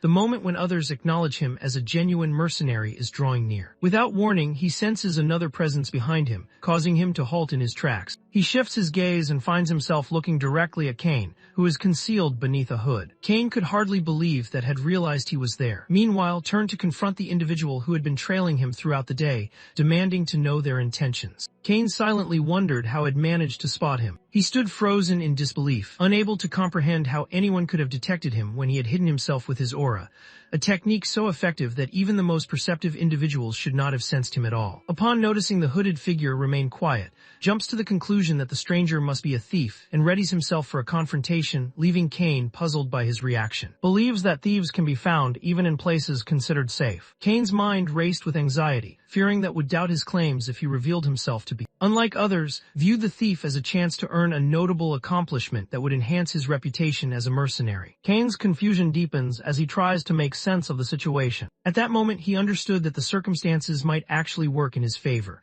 With accusing him of being a thief, he saw a chance to face her head-on and uncover both her real abilities and who she truly was. The clash between and Kane sets into motion. Without warning, vanished right in front of Kane, leaving him staring at empty space. Materialized suddenly behind Kane, leaving him startled. Kane comes to the understanding that remaining in place would have resulted in seizing him by the neck. Kane suddenly surged with energy, propelling himself away at impressive speed, which prompted to note how fast he was. Kane reeled in disbelief, suddenly aware of how close he had come to being discovered. What startled him even more was the absence of any aura emanating from. Observes with fascination how Kane manages to move at such impressive speed, despite relying solely on human abilities. Kane realizes that the situation has escalated beyond a mere test, prompting him to unleash the entirety of his strength. Kane lunged forward attempting to strike, yet moved with agility, effortlessly evading his assault. Kane experienced a fresh wave of surprise, realizing that even with his heightened awareness, he still failed to respond in time. Seized Kane's arm, and Kane was overwhelmed by a powerful sensation, as though an invisible force was dragging his entire body. Despite the agony and lacking the power to compete with him, Kane makes up his mind to unleash all the strength he possesses. Kane's body became surrounded by a bright green light, catching off guard. The overwhelming energy drives him backward as Kane studies the glowing power resting in his palm. Remained convinced that Kane was a thief and remarked on the clever tricks modern thieves used. Kane, growing frustrated, insisted that stop making such ridiculous accusations. Kane reflected silently, recognizing that was confusing the rare ability to manifest mana, a skill reserved for the most elite, with the tricks commonly used by thieves. He realizes that truly holds this belief. Kane reminded himself that the power of manifested mana was so intense that it could slice effortlessly through even solid steel. Despite the fact that a human body would normally be ripped to pieces upon impact, emerged without even a single mark on her skin. Kane watched in amazement as endured the force without any protection, relying solely on his own strength. At the same time, observed that Kane was utilizing a curious technique. Kane resolved to finish the conflict and unsheathed his sword. Before he could pull it out, pressed a finger against him, halting his movement. Kane summoned all his strength as he struggled to wrench the sword away from, whose finger held it firmly in place. He finds himself powerless, a wave of shock and desperation washing over him as he comes to the grim realization that his journey has reached its final chapter. Gazed at Kane, who lay beaten, and reflected that this must be how thieves behaved in this fantastical realm. The guard captain enters the area, his mind clouded with confusion as he tries to make sense of the situation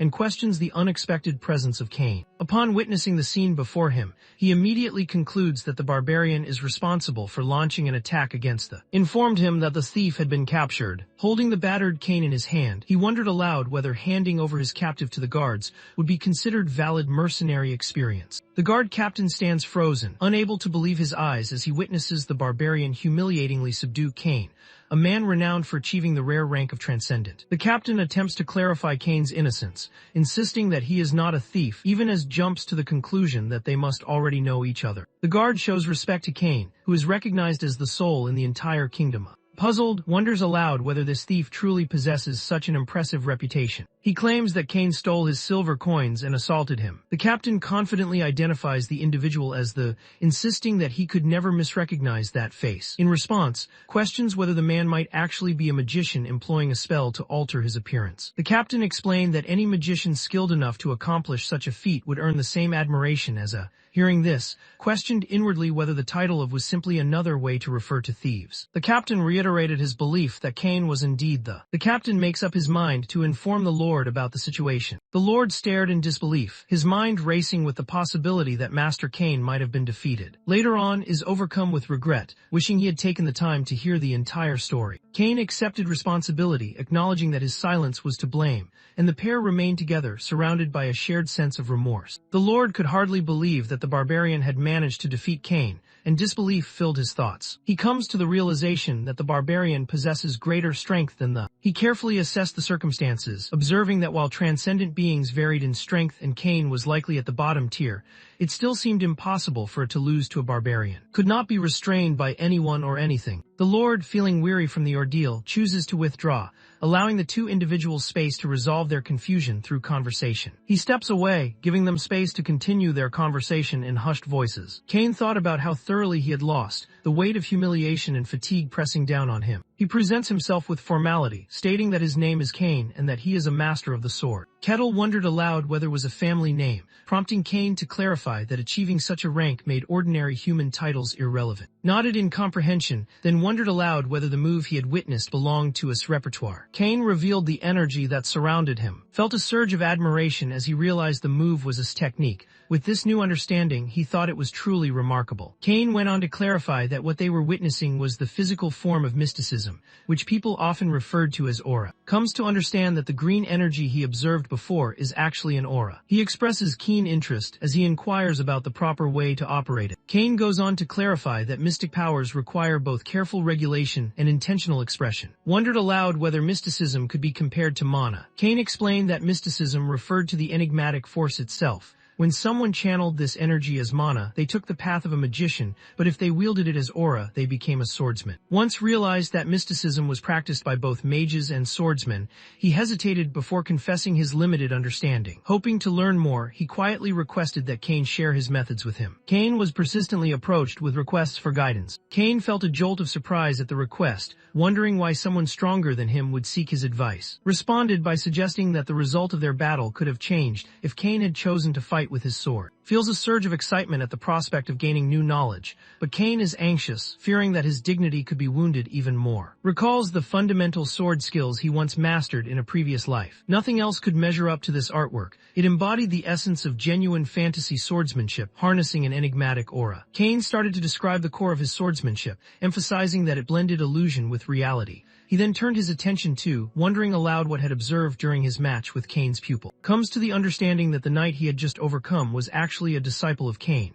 He then goes on to explain that his sword technique divides a single strike into 3 separate, genuine attacks. Realizes that this moment is the true meaning of embodiment. Meanwhile, Kane clarifies that his approach prioritizes precise technique rather than relying solely on strength. He explains that swordsmanship involves blending one's sword with their inner energy to perform mystical feats, and those who achieve mastery in this discipline earn the title of sword master. Gazes at the aura with intense curiosity, as Kane remains in disbelief that he has taken on the role of instructing a barbarian. Kane chooses to demonstrate his point through action rather than by offering a verbal explanation. Kane showcased his skill by executing a strong, decisive swing with his sword. Notices that what appeared to be one sword attack has actually become 5 separate slashes. Kane goes on to clarify that, unlike most techniques which rely on aura to produce mere illusions, his unique method allows those illusions to become tangible reality. When questioned about his thoughts on the skill, responds with assurance, expressing his belief that he is also capable of performing it. Kane stared in disbelief, unable to accept what he was hearing, and dismissed the statement as utter nonsense. Kane reflects on how he has spent his whole life striving to attain this level of skill, believing there is no way he could replicate it after just witnessing it a single time. Decides that demonstrating will be quicker than explaining, so she reaches for an axe. He positioned himself firmly and swung the axe with incredible swiftness. Initially, Kane assumes the rapid actions are simply driven by raw strength. Despite the imitation, the strike carves 5 distinct marks into the wall, closely resembling the results of Kane's original move. Smoke curled upward from the blade of his axe. He turned to Kane, seeking his thoughts on the matter. Kane realized that the outcome closely resembled his own method, despite the fact that it was achieved purely through overwhelming speed and strength. Kane insisted that move was nothing more than a quick, unskilled swipe, emphasizing that real swordsmanship is meant for genuine battles. Responds by questioning whether achieving a comparable outcome shouldn't be sufficient. Kane felt a surge of frustration welling up inside him, fully aware that his point was valid. Overcome by frustration, he seizes his sword and boldly issues another challenge to. Kane released his most powerful move, causing to question whether his body had been torn apart. Kane described how the technique worked, revealing that it involved pushing aura control to the highest level in order to separate the body. He urges to try copying the move he just demonstrated. Launches an attack of his own. He swung his axe with a powerful swirling motion, unleashing a storm of sheer strength. Kane's skills were no match for the onslaught. He found himself utterly overpowered. Once Assault left the arena in ruins, he turned to Kane, seeking to know what Kane thought about the situation. Kane drops to his knees, overwhelmed by a crushing sense of hopelessness. He breaks down in tears, overwhelmed by the realization that his years of dedication to swordsmanship and everything he has worked for now seem worthless. He could hardly believe what was happening, realizes that Kane's mind is even more delicate than he had originally believed. Walked up to the fallen Kane, expressing admiration for Kane's skill with a sword. He made light of his own efforts, claiming that he had only been swinging his axe quickly and that his actions didn't count as true swordsmanship. Kane comes to understand that skills are genuine, acknowledging inwardly that the impressive technique he witnessed was not an illusion. He also accepts that he could never hope to achieve such a profound level of mastery himself. Kane steadied his nerves, reassuring himself that his unique ability to blend illusion and reality through his swordsmanship remained unmatched and important. He confidently boasts about his perfect sword skills, insisting that the barbarian must be out of his mind. He exclaims that moving quickly enough to make a convincing illusion without using aura surpasses what any human is capable of. Upon witnessing Kane's surge of emotion, inquired whether Kane might be willing to share the real essence behind his technique. Kane, realizing his display, offered an apology for his behavior and responded with understanding, assuring Kane that he held no grudge. Kane started teaching by outlining the importance of mastering aura control as the foundation for using real techniques. However, he emphasized that before anyone could control aura, they needed to grasp the concept of mysticism. He reveals that mastering mysticism is essential for any mage, swordsman, or sorcerer to advance, and only those who have faith in gods are able to avoid this requirement. Wondered aloud whether divine power existed as its own distinct force. Kane nodded in agreement, going on to clarify that miracles stem directly from the gods themselves, rather than being connected to anyone's individual talents. Nods showing that he understands. Kane explained that mysticism was a hidden force residing inside each person,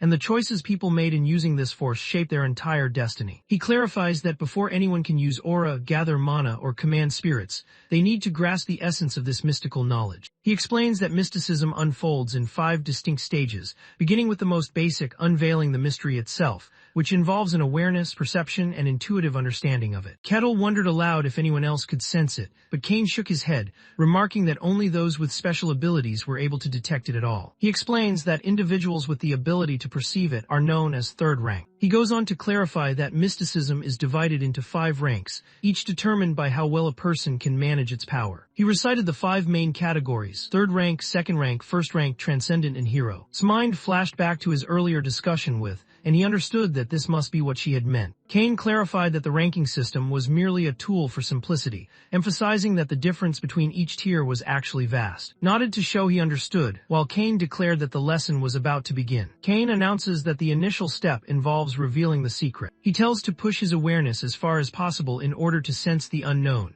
clarifying that this involves awakening feelings and perceptions that has never experienced before. He encourages the other to notice the gentle wind, the sensation of the ground beneath them, and the changing air currents, guiding him to sense the distinct patterns hidden in these elements. Paused thoughtfully, making an effort to remember and carry out the given directions. He opened his eyes and admitted that he didn't feel anything. Kane's eyes widened in astonishment as he confessed that he had expected someone with strength to notice it right away. He notes that those with greater physical strength are usually more likely to perceive the mystery, yet he suspects that could prove to be a rare exception. He questions whether the strangeness of the white snowfield is the cause. Responded with uncertainty, admitting he was unaware of the answer. He reflected on his experiences in the snowfield, noting that none of the people he knew there had ever encountered such a mysterious feeling. Kane chooses a different approach and channels his energy straight into, aiming to help him navigate the situation. Wonders aloud whether aura will be handed over to him. Kane acknowledged the resemblance and insisted that he get ready. Kane rested his hand gently on his shoulder, guiding him to let go of tension and turn his attention inward,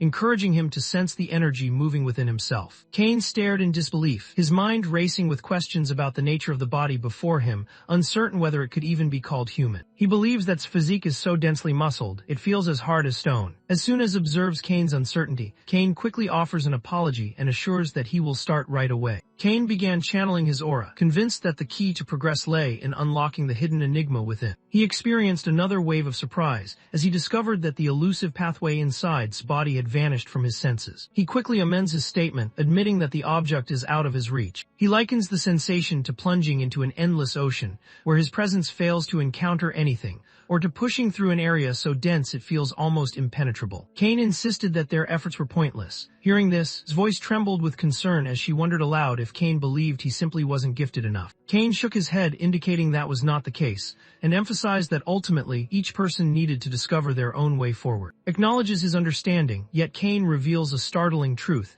He was unable to discover that path within his body. Clearly startled, wonders aloud whether he is completely unable to detect the mystery, but Kane quickly dismisses the idea, clarifying that he had not even been able to determine if the path was real in the first place. He noted that his body possessed an unusual quality, being so dense and profound that the aura was unable to penetrate its core effectively. Kane realizes he has never witnessed anything like this before. Sheer physical power manages to block the effects of aura entirely. Felt a surge of frustration as he questioned whether even A would be able to assist him. Kane acknowledged the uncertainty, explaining that he was unable to verify anything for certain. He realized he was unsure whether the path of mystery was truly present within. Considering his uncertainty, he thought it might be best to seek out others who possessed greater expertise in aura manipulation, or perhaps make a journey to the Tower of Magic in search of more definitive answers. Kane expressed remorse too, reassures everyone that things are satisfactory for the moment, acknowledging that he still has the chance to gain more knowledge in the future. He expressed his gratitude, reflecting on how much he had gained from the experience. Kane has noticed that unlike the other barbarians he has encountered, who were always unruly, constantly seeking loot and driven by a thirst for alcohol and chaos, this one stands apart from the rest. Kane wondered aloud to whether he had ever thought about making this kingdom his permanent home. Asks for clarification, prompting Kane to elaborate that he is referring to pledging allegiance to the kingdom and being granted a noble title. Kane explained that given his impressive abilities would likely earn a high position, and Kane intended to personally support him as his sponsor. Instantly rejects the idea, making it clear that he has no desire to be restricted by any commitments. Kane secretly wished that bringing the barbarian to the royal palace might offer a chance for freedom from the Empire's control. Kane made another attempt to convince him, questioning whether the prospect of earning a noble title failed to spark his interest. Responds by expressing his intention to seek out his own sources of enjoyment. Kane recognizes the choice that has been made and quietly comes to terms with it. Expressed his gratitude once more, assuring that this kindness would not be forgotten. As Kane moves farther away, his mind lingers on the absurd notion that had recently crossed his thoughts. For a brief moment, he believed that mastering was within his grasp. However, he soon came to understand that was beyond anyone's control, a barbarian ruled solely by his own desires and instincts. He realizes that could pose more of a challenge than the other barbarians, since her actions are difficult to anticipate. Later on, Kane and Lord met to talk about the situation. Kane let out a heavy sigh, inwardly puzzled by what could be going through the Emperor's mind as he pursued his ambition to invade the demonic territories. The Lord comes to understand that the Emperor is intent on achieving this conquest. He wonders aloud about the Emperor's intentions, observing that the scouts are losing their lives pointlessly, all under the pretense of gathering intelligence. Kane nodded solemnly, his mind turning to the possibility that the Emperor suspected him of being the ancient Emperor reborn. The Lord explained that this issue concerned events yet to come, since their forces had not finished taking control of every human territory. The Lord came to the realization that an invasion was inevitable in the future. Kane agreed with this point, explaining that since their area belonged to Imperial territory, a summons could arrive without warning at any moment. Kane reflected on how peculiar the world had already become, and now, with the Emperor losing his sanity, things felt even more unsettling. The Lord silently questioned whether the circulating rumors held any truth. Kane acknowledged the circulating rumors, announcing that the demons had indeed started to take action. He mentions that, while there is no official confirmation yet, the frequency of dungeon appearances has become unusual, and whispers have spread that disturbances from the demonic realm may be starting to escape into the outside world. He comes to the realization that events are unfolding, and they certainly do not benefit humanity. Kane remarked that the strangest thing might have already appeared, alluding to, and the Lord nodded in agreement. When Kane seeks his thoughts, the Lord responds by admitting uncertainty. Lord finished his last evaluation of, pointing out to Kane that, while showed no signs of aggression, there was little else he could confirm about him. The following day wandered through the bustling city streets. He observes that others react with fear and anxiety whenever they catch sight of him. He questions whether the fearful responses from those around him are caused by the way he is dressed. Wrongly assumed that the issue stemmed from his animal hide clothing, believing that others saw his attire as uncivilized. He excitedly makes up his mind to purchase proper attire that fits in with society. He steps inside a shop filled with clothing displays. The shop owner's face turned pale with fear the moment he caught sight of him. When inquired about purchasing clothing, the shopkeeper regretfully explained that there were no garments available in his size. However, the owner offered to create a custom outfit for if he was willing to wait a little while. Felt a surge of happiness at the suggestion and readily accepted the idea of placing a special order. The shop owner assures him that he will be contacted once the work is complete. The shop owner trembles as he envisions furious response should the outfit fail to please him, silently questioning whether he will make it through this ordeal unscathed. As made his way toward the guild hall, he noticed a tiny blue gem shimmering with a soft glow lying on the ground. He lifts the object and studies it carefully, noticing the strange light it emits. He chooses to seek answers regarding the matter at the guild hall. At that spot, he inquires whether Rosa recognizes the significance of the gem. He mentions that he came across it while making his way to this place. He observed that the object appeared unusual for a bead, and Rosa consented to examine it more closely. She studies the object closely, observing that it lacks the appearance of a gemstone and appears to be either polished or crafted by hand. She observes that the object lacks a name, yet it appears to be quite precious. As she studied the object, a sudden burst of light enveloped her, causing her to slip into a dreamlike trance. Snapped his fingers to catch her attention, then checked to see if she was all right. Rosa opened her eyes, feeling disoriented, while observed her and remarked that it looked as though the gem had somehow attracted Rosa's thoughts, but then brushed off the incident as unimportant. Rosa notices that the gem emits an unusual energy and finds it hard to determine what it is, so she recommends getting an expert to examine it. Graciously refused the invitation, expressing his preference to discover the answer on his own, because he believed that unraveling the mystery was what made the experience enjoyable. He shifted the conversation in a new direction, steering it toward a discussion about the quests assigned for the day. Rosa passed the quest list to him, the paper covered in straightforward tasks, approached the board and examined the list of available quests. Later in the evening, following another productive day at work, relaxed, content with the achievements he had made throughout the day. He studies the enigmatic gem once more, curiosity about its origin and purpose filling his mind, as memories of the way it influenced Rosa resurface. A sudden voice echoed from the strange bead, calling him to approach. A lingering voice reverberated through his mind, leaving him to question whether it was urging him to move toward an unknown destination. He is entertained by the bead projecting a mental map for him, and he questions whether this could be a form of magic that manipulates his thoughts. After considering his options for a brief moment, he makes up his mind and chooses to leave. While making his way forward, he mentally urged the persistent voice to calm down,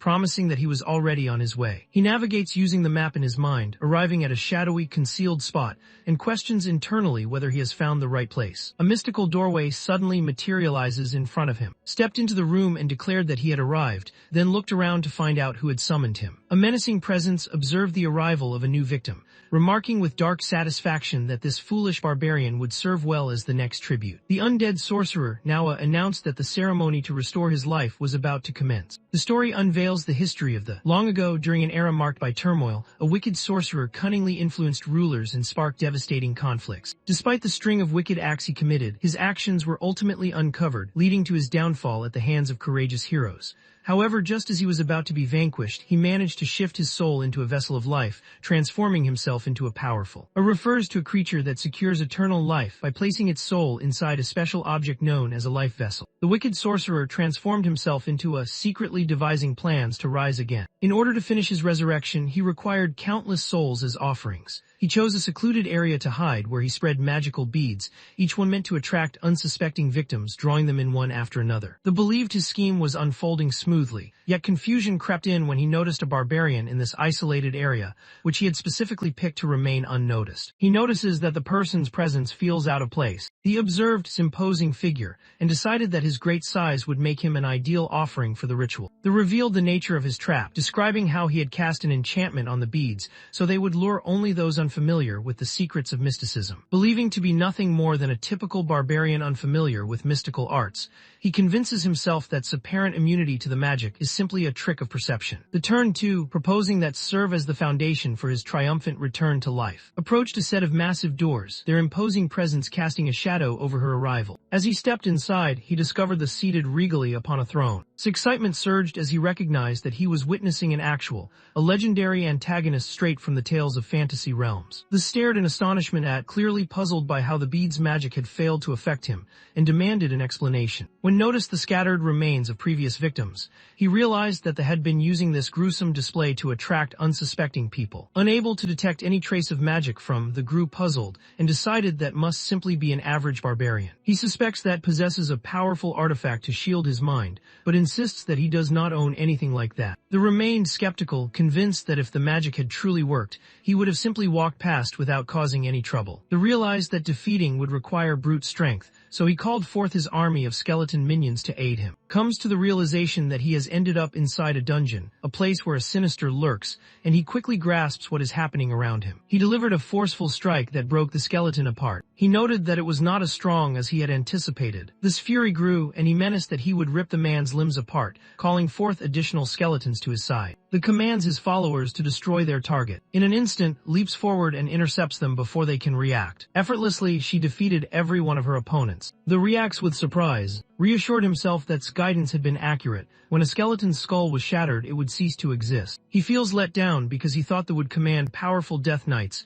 instead of only summoning ordinary skeletons. With fury burning in its eyes, the summoned an even more powerful assault. He announced his intention to stop restraining himself. With a surge of power, he called forth a fresh servant to his side. A skeletal knight clad in full armor emerged, catching off guard as she noticed the presence of yet another skeletal warrior in the area. He becomes curious, pondering whether the skeletal knight has unique characteristics compared to others. The commanded the knight to launch an assault, herself to confront the skeletal knight that they had summoned. He raises his arm to intercept the knight's blow, then swiftly retaliates, his force so powerful that the knight's armor and shield crumble under the impact. Observed that the knight felt particularly strong and unwavering. The commanded his knight to unleash every bit of its magical energy. The darkness of the night seemed to hum with an intense, invisible force. The entity releases all of its strength, braces himself as the blow lands squarely against him. He considers the skeletal knight summoned by the to be rather strange. With just one powerful punch, he utterly destroys it, crushed the remnants beneath their feet, wondering aloud if that was the extent of the challenge. The utterly astonished demands to know the identity of the figure before him. As retreats a step, the perceives his movement as a sign of fear and warns him to tremble. He warns that consequences await anyone who dares to trespass in his domain. Clearly puzzled, explains that he was drawn there solely by the gem's call. He then questions the, wondering if it was not the himself who had originally spread the gems. This accusation leaves the speechless and stunned. The comes to a harsh realization. All those who arrived, even the barbarian, had been drawn in by the tempting gems he had placed throughout the area. The now identified as shouted at to hold his tongue. He proudly declared that he was once a powerful sorcerer, famous for bringing down 5 entire kingdoms and battling against legendary heroes. Silently measures this lengthy name against that of the elf queen, curious if having an elaborate name is currently fashionable in this realm. The paid no attention to the interruption, instead commanding him to serve as the foundation for this return to life. The unleashed a surge of dark magic, sending a powerful spell into the air. Realizes that the magic at work is designed to control how people feel. The narration reveals that invented this special spell, designed to pull out a person's negative feelings and imprison them within those emotions, eventually causing their mind to break apart. The stood with unwavering confidence, certain that a barbarian lacking any mystical abilities would be utterly powerless when faced with genuine magic. He feels uncertain about how to handle, observing that appears changed and lacks any noticeable magical items. He made up his mind to take the boy for research, and commanded his skeleton minions to seize the boy and pull him off. The skeletons drew closer too, who appeared defenseless. He breaks them apart without any effort. The size widened in disbelief, unable to process the unexpected turn of events. He struggled to comprehend why his mind control spell, which was supposed to succeed without fail, had not worked. Shot the sarcastic look, questioning whether it planned to do anything besides stand by and observe. Without waiting for response, attempted to repeat the earlier maneuver involving the skeletons. He characterizes his own techniques as dull, a remark that infuriates the believes that not even the most extraordinary humans are capable of withstanding magic that manipulates emotions. Teased him by questioning why he didn't just cast an easier spell like Fireball, a remark that the found offensive. The raised its skeletal hands and started uttering the words of an even stronger spell. He releases a powerful surge of dark magic, aiming to engulf the entire world and throw it into utter turmoil. Gaze lights up with enthusiasm as he observes the breathtaking show of magic unfolding before him. The commanded that be consumed. The assault swallowed whole, leaving no part of him untouched. The let out a triumphant laugh, certain he had won, but then an unexpected fit of coughing interrupted his celebration. He fell to the ground, drained of every bit of magic, yet certain that his last spell would succeed. Stepped out of the swirling dust, clearly impressed by the recent attack. The stared in utter disbelief, unable to process what had just happened. Appeared in front of him without a single scratch, calmly questioning if that was the extent of his efforts. The stared in disbelief, stunned that the attack had failed once again. He believes he cast his strongest mind control magic, a spell so intense it ought to have broken even the strongest hero's will. He questioned hopelessly, wanting to know what truly was. In response, explained that despite the impressive display of the attack, it hadn't left much of an impact on him. Informed that if those were all the tricks he had, it was now's opportunity to act. The stared in disbelief as he understood that had arrived fully aware of who he truly was. The cackled with madness, convinced that worked for the Empire. He marveled at the Empire's swift and clever intelligence network, impressed by how quickly they had managed to find him. He promises himself that he will return and take control of the world again. The concluded that was likely created at the human farm he'd once heard rumors about in the Empire, a facility designed to cultivate people with unique abilities. He realizes that the person is a highly skilled assassin whose mission is to end his life. In spite of everything, he raises his voice in defiance, declaring his intent to defeat and bring down the Empire. Stood in utter confusion, questioning whether the had lost his mind. In one last act of desperation, he unleashed a powerful spell and let out a furious scream, insisting that his body be surrendered. He attempts to take control of by infiltrating his thoughts. The story reveals that by taking this action, he will remain stuck in his current body forever, unless he manages to regain his status as a. He announces that his body belongs to him now. Within the confines of his mind, he experiences a wave of astonishment and bewilderment. He questioned whether this strange place might be the inner realm belonging to the barbarian. He gazed around in awe, overwhelmed by sights so unfamiliar that he understood simply being here could twist and break a person's sanity. He let out a furious scream, insisting that the Empire was not responsible for what had happened. His thoughts start to unravel. Waits outside, utterly bewildered by the situation. He believes the whispered something under its breath before unexpectedly falling to the ground. He felt let down. Although the shadowy presence had made an impact, it amounted to nothing more, and he had hoped to witness some of this magical abilities. He comes to the realization that in this world lacks significant strength. Chose to collect the rewards and noticed that the staff emitted a bright glow. He lifted the staff, curiosity filling his thoughts as he considered whether it might aid him in performing spells, and whether holding onto it could grant him magical abilities. He chooses not to tell anyone about what he has found. He notices a vase nearby and begins to question whether it might serve as this vessel of immortality. He chooses to bring the item to Rosa so she can examine it, yet an uneasy sense lingers within him as if an important piece is absent. He spots an unusual structure ahead that resembles a doorway. They started to question whether a secret room might be concealed somewhere nearby. He activated a hidden device on the throne, prompting a voice to announce that his answer was right. A concealed doorway slid aside, exposing the clandestine chamber where they conducted forbidden rituals. He finds himself curious about the identities of the people inside and tries to imagine where they might have come from. Everyone in the room showed shock and anxiety the moment he appeared, considered his options regarding the group, and ultimately chose to head back to the territory for the time being. He is confident that after he shares what happened, someone will likely be assigned to handle the problem. Upon his return to the mercenary guild, Rosa noticed his early arrival and welcomed him back. Acknowledges that an unexpected issue has arisen. He explains to her that the conversation concerns the gem he had revealed to her the previous day. Rosa assumes he must be kidding when he mentions discovering a. However, insists that his words were meant seriously. Rosa remained doubtful, questioning in her mind the likelihood of one of the world's 5 showing up in such an isolated location. In response, offered her a ceramic pot as evidence to support his claim. He expressed his belief that the object was the life vessel and requested that she examine it to determine its value. Rosa stared in disbelief as she understood that he had been completely serious. Mentioned that several individuals had been present within the lair. He reflected on his earlier intention to bring them along but realized their souls had already passed on. Deciding to leave them behind for the moment, he expressed hope that the guild would eventually send others to take care of the matter. Rosa pieced together the clues, recalling the string of mysterious disappearances that had plagued the territory lately, and came to the unsettling conclusion that these missing people must have fallen prey to the. She became flustered and hurried to assure everyone that she would contact help right away. Not long after, the captain of the guards bursts onto the scene, his voice raised as he demands information about the, while responds with a composed and steady greeting. Calmly informed the captain that all issues had been resolved, insisting it was nothing to worry about. The captain inquired about this name, bringing up the name Cases. Hearing this, admitted that the name did seem familiar. The captain instantly realized who the name belonged to. The narrator revealed that had once been a powerful sorcerer who, a century earlier, had plunged the world into turmoil by wielding magic that could control people's emotions. He claimed responsibility for driving rulers to insanity and causing the collapse of 5 entire kingdoms. Pointed out that the had not been very remarkable, mentioning that the creature had managed to bring about its own destruction while engaging in bizarre behavior. The captain struggles to accept that someone as renowned as would be responsible for his own downfall,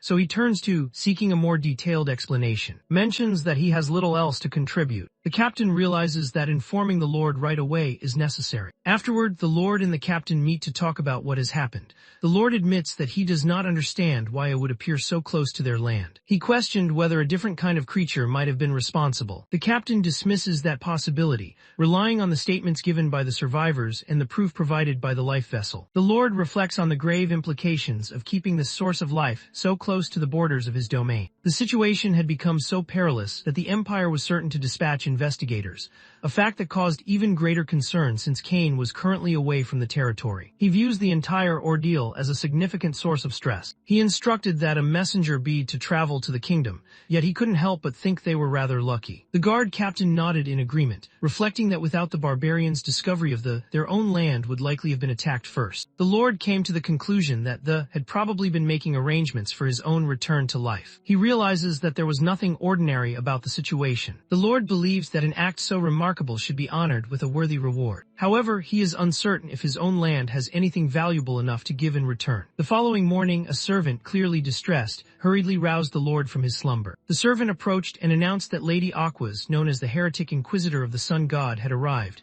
leaving the Lord visibly stunned by the news. He feels puzzled as he tries to figure out the reason for her visit. The heretic inquisitor makes an entrance before all her majesty. The Lord, feeling anxious, greets the newcomer and shares his name with her. She expressed her gratitude to him for being such a welcoming host. She revealed her name as Aquas and explained that she served as the heretic inquisitor dedicated to the sun god. It is noted that she became the youngest person in history to receive this honor. Stories recall how she defeated 7 sorcerers and on her own brought an end to a massive ritual. At present, she holds the title of the continent's strongest heretic inquisitor, commanding a level of power that exceeds what Lourdes possesses. Whenever she stands before them, even the empire submits to the will of the sun god. The Lord found himself questioning the purpose behind her visit once more, while Aqua observed that there had been an unusual amount of commotion in the territory lately. The Lord clarified that there had been a small issue inside a dungeon, but it had already been taken care of. He assured everyone that her arrival was unrelated to the. When he inquired about the purpose of her visit, she explained that she was there to discuss the prophecy. Before revealing any specifics about the prophecy,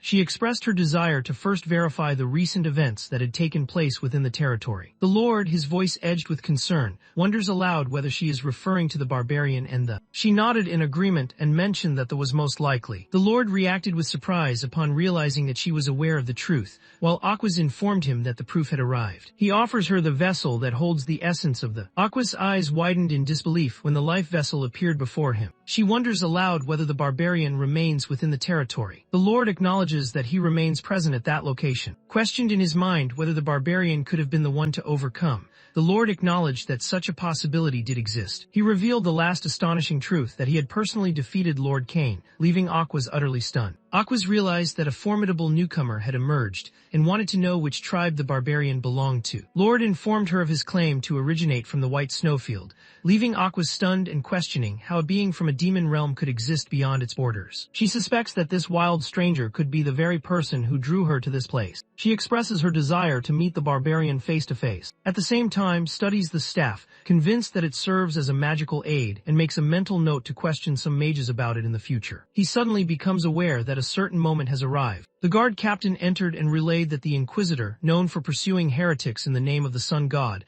had summoned him to the church for a meeting. The captain demanded that behave with due respect, prompting to respond with a calm reassurance. Approached the church where the captain was already waiting for her. The person appeared anxious, as declared that it was time for everyone to depart. Pondered the reality of gods inhabiting this world, considering how they occasionally granted their power to mortals or even chose to appear among them in person. He believes the church serves as a meeting place for people devoted to the gods. Stood in awe, captivated by the stunning architecture of the sun god's church. The captain informed him that a guide would escort him inside and expressed gratitude for his cooperation. Stepped into the grand and awe-inspiring church, taking in its impressive beauty. Upon arrival, 3 priestesses clad in white robes welcome the newcomer. One of the individuals informs him that Lady Aquas has been anticipating his arrival and will personally guide him to the designated room. Encountered, who served as the Inquisitor denounced as a heretic by followers of the sun god. He called himself the Barbarian and conveyed how glad he was to make her acquaintance. Aquas caught sight of his smile and found herself curious about what it might signify, while concluded that the other person must possess considerable talent. Wanted to know why he had been called there. Aqua began to explain that the matter involved recent events in the dungeon, focusing on the who asserted had been vanquished. She went on to explain that had caused terrible harm across the land, and once he transformed into only a true hero stood a chance of defeating him. Acknowledged the information, but maintained that the he encountered had merely been a that destroyed itself. He explains that he is able to share only the events he personally witnessed. Aqua recommended that she permit the sun god she worshipped to witness their discussion. She tells him that any falsehood spoken before the god will trigger a harmful response, leading to realize that the deity acts as a supernatural detector of lies. Aquas believes that because he's a barbarian, he will turn down the offer. Questioned why anyone would turn down such an offer, seeing it as a unique chance to witness a god's power firsthand, and he accepted with enthusiasm, ready to begin right away. Aquas stared in disbelief, puzzled by the unexpected excitement radiating from him. ACQAS wondered aloud whether this suggestion made Catal uncomfortable. Asked what she meant, prompting her to explain that she was referring to the god observing him. Considered this and questioned why that should be a problem, confidently thinking that he had no secrets to conceal since he had always been truthful. Aquas nodded in acceptance and started to pray. She reached out to her deity, believing that the divine presence gazed down from the heavens, witnessing the radiant brilliance of the sun. To uncover any remaining lies, radiant light swept across the surroundings, illuminating everything in its path. Becomes aware of a vast force that goes beyond anything words can capture. He becomes aware that this presence is interested in learning more about him. Feels a wave of relief wash over him when nothing bad happens, so he moves forward and starts the ritual. She announces that from this moment forward, no one is allowed to tell lies while standing inside the glowing pillar. Nodded to show that he understood. With the sun god watching their every move, an inquisitor sat down and started talking. Broke down how the dungeon run went down, talking about the time he took on the. While he was sharing, the divine power around him just stayed chill, no weird vibes or anything. Everything checked out. Everything he shared was straight up facts. Thought to himself that the probably wasn't at full power when he was getting ready for his resurrection. Definitely got lucky. If had been at his peak, there's no way this barbarian would still be standing in front of her right now. Once everything wrapped up, checked if she still had any second thoughts. She admitted it and said sorry for stepping out of line. He just brushed it off, saying it was all good since he actually liked how different the whole thing was. After all that, Aqua wanted the green light to throw out one last personal question. After he said yes, she got all nervous. He looked him dead in the eyes and straight up asked if he really came from the white snowfield, no messing around. Just nodded and let everyone know it was really him, staying chill the whole time. Aqua just froze, totally thrown off, trying to wrap her head around how anyone could actually come from that demon realm. Her mind jumped straight to the old story the Emperor used to tell about the Ashen Barbarian, and suddenly it all started to line up. Her red eyes lit up, catching Smooth. She didn't expect him to flip it and want to ask her something back. Wanted to know what brought to this exact spot. She told him she had stuff to take care of on her own. Just stared her down, eyes sharp, basically calling her out and wondering if she was really just there to figure out if he was some kind of outcast. Aquas got caught off guard and tried to play it cool, acting like it wasn't a big deal. Explained that he was actually talking about the Eye of God. He pointed out how wild it was that the gods actually showed up just to watch them talk, way bigger than just checking if someone was lying. With the god's power making sure nobody could lie, was basically forced to come clean and own up to what he said. Realized she'd been after him since the start. Didn't get it. She only started thinking he could be the guy from the prophecy when she showed up in the area. But after checking things out with that whole divine test, it turned out he wasn't the one. Finally owned up to everything and said sorry for not being real about what she wanted. Was down for it, thinking there was something cool about the whole thing. He decided this was the perfect moment to find out what that prophecy was actually about. Paused for a second, holding onto the sun pendant around her neck. She wasn't the type to just spill her secrets. Usually, only people she really trusted got to hear stuff like this. Still, she made up her mind and started to talk. Aqua started explaining the prophecy too, breaking it down so he could really get what was going on. He looked straight up, stunned, like he just saw something wild. After a while, Aqua's just zoned out, standing next to the big church window, totally caught up in his own thoughts. Everything stopped when footsteps echoed nearby. She spun around, curious to see who just showed up. Lord showed up.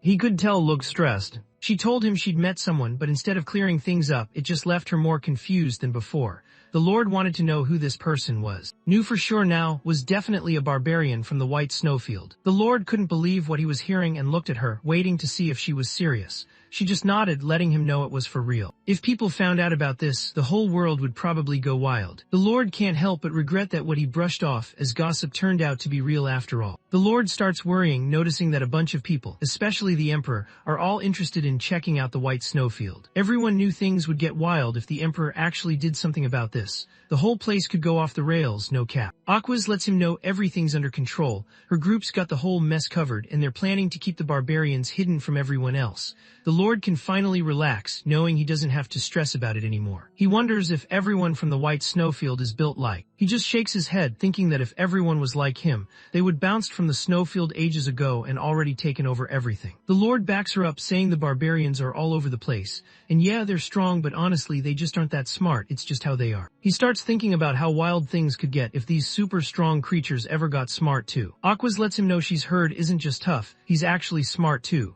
She also mentions that people are saying the new barbarian king isn't like the ones before him. Aquas remembers meeting him once, and could tell right away he wasn't like the other barbarians. The Lord thinks these two meeting up might actually be pretty interesting, but Aqua isn't having it at all. The Lord didn't see that coming. Aquas keeps going, pointing out how barbarians and the people who follow the gods really don't get along. He makes it clear that these barbarians are getting stronger, and honestly, everyone should pay attention to that. The Lord switched things up and wanted to know what the prophecy was about, specifically, what was so important that she and needed a secret meeting. She says she had to check something first, and when the Lord wants to know what it was, he waits for her answer. She answers, saying she just wanted to find out if was actually human. He couldn't tell if the guy was actually human or just faking it.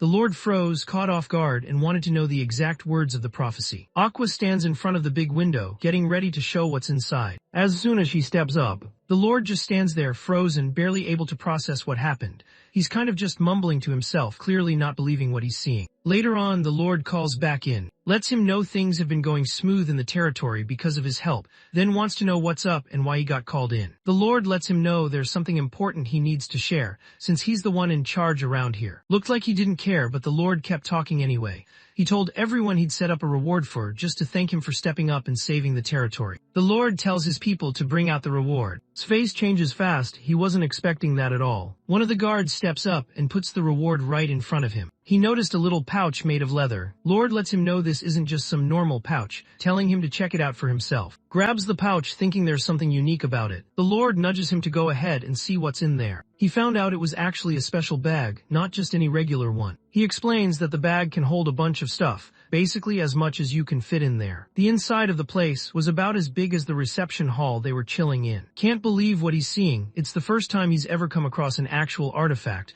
something legit built with magic. The Lord explains he can toss in anything he wants, no matter how big it is compared to the pouch's opening. Gets hyped and grabs his big axe, ready to try this out right away. He's standing there with his axe, staring at the tiny gap, not really sure if it'll even go through. The axes disappeared into the pouch instantly, and he just stood there, caught off guard. The Lord tells him that grabbing anything is simple, just stick your hand in and picture what you want. Gives it a shot and no problem pulls his axe out again. He can't help but think it's actually pretty wild. The Lord hands him the reward for saving the territory, hoping it's something he'll actually be into. So all in, he's pumped and already thinking about how he's going to use it.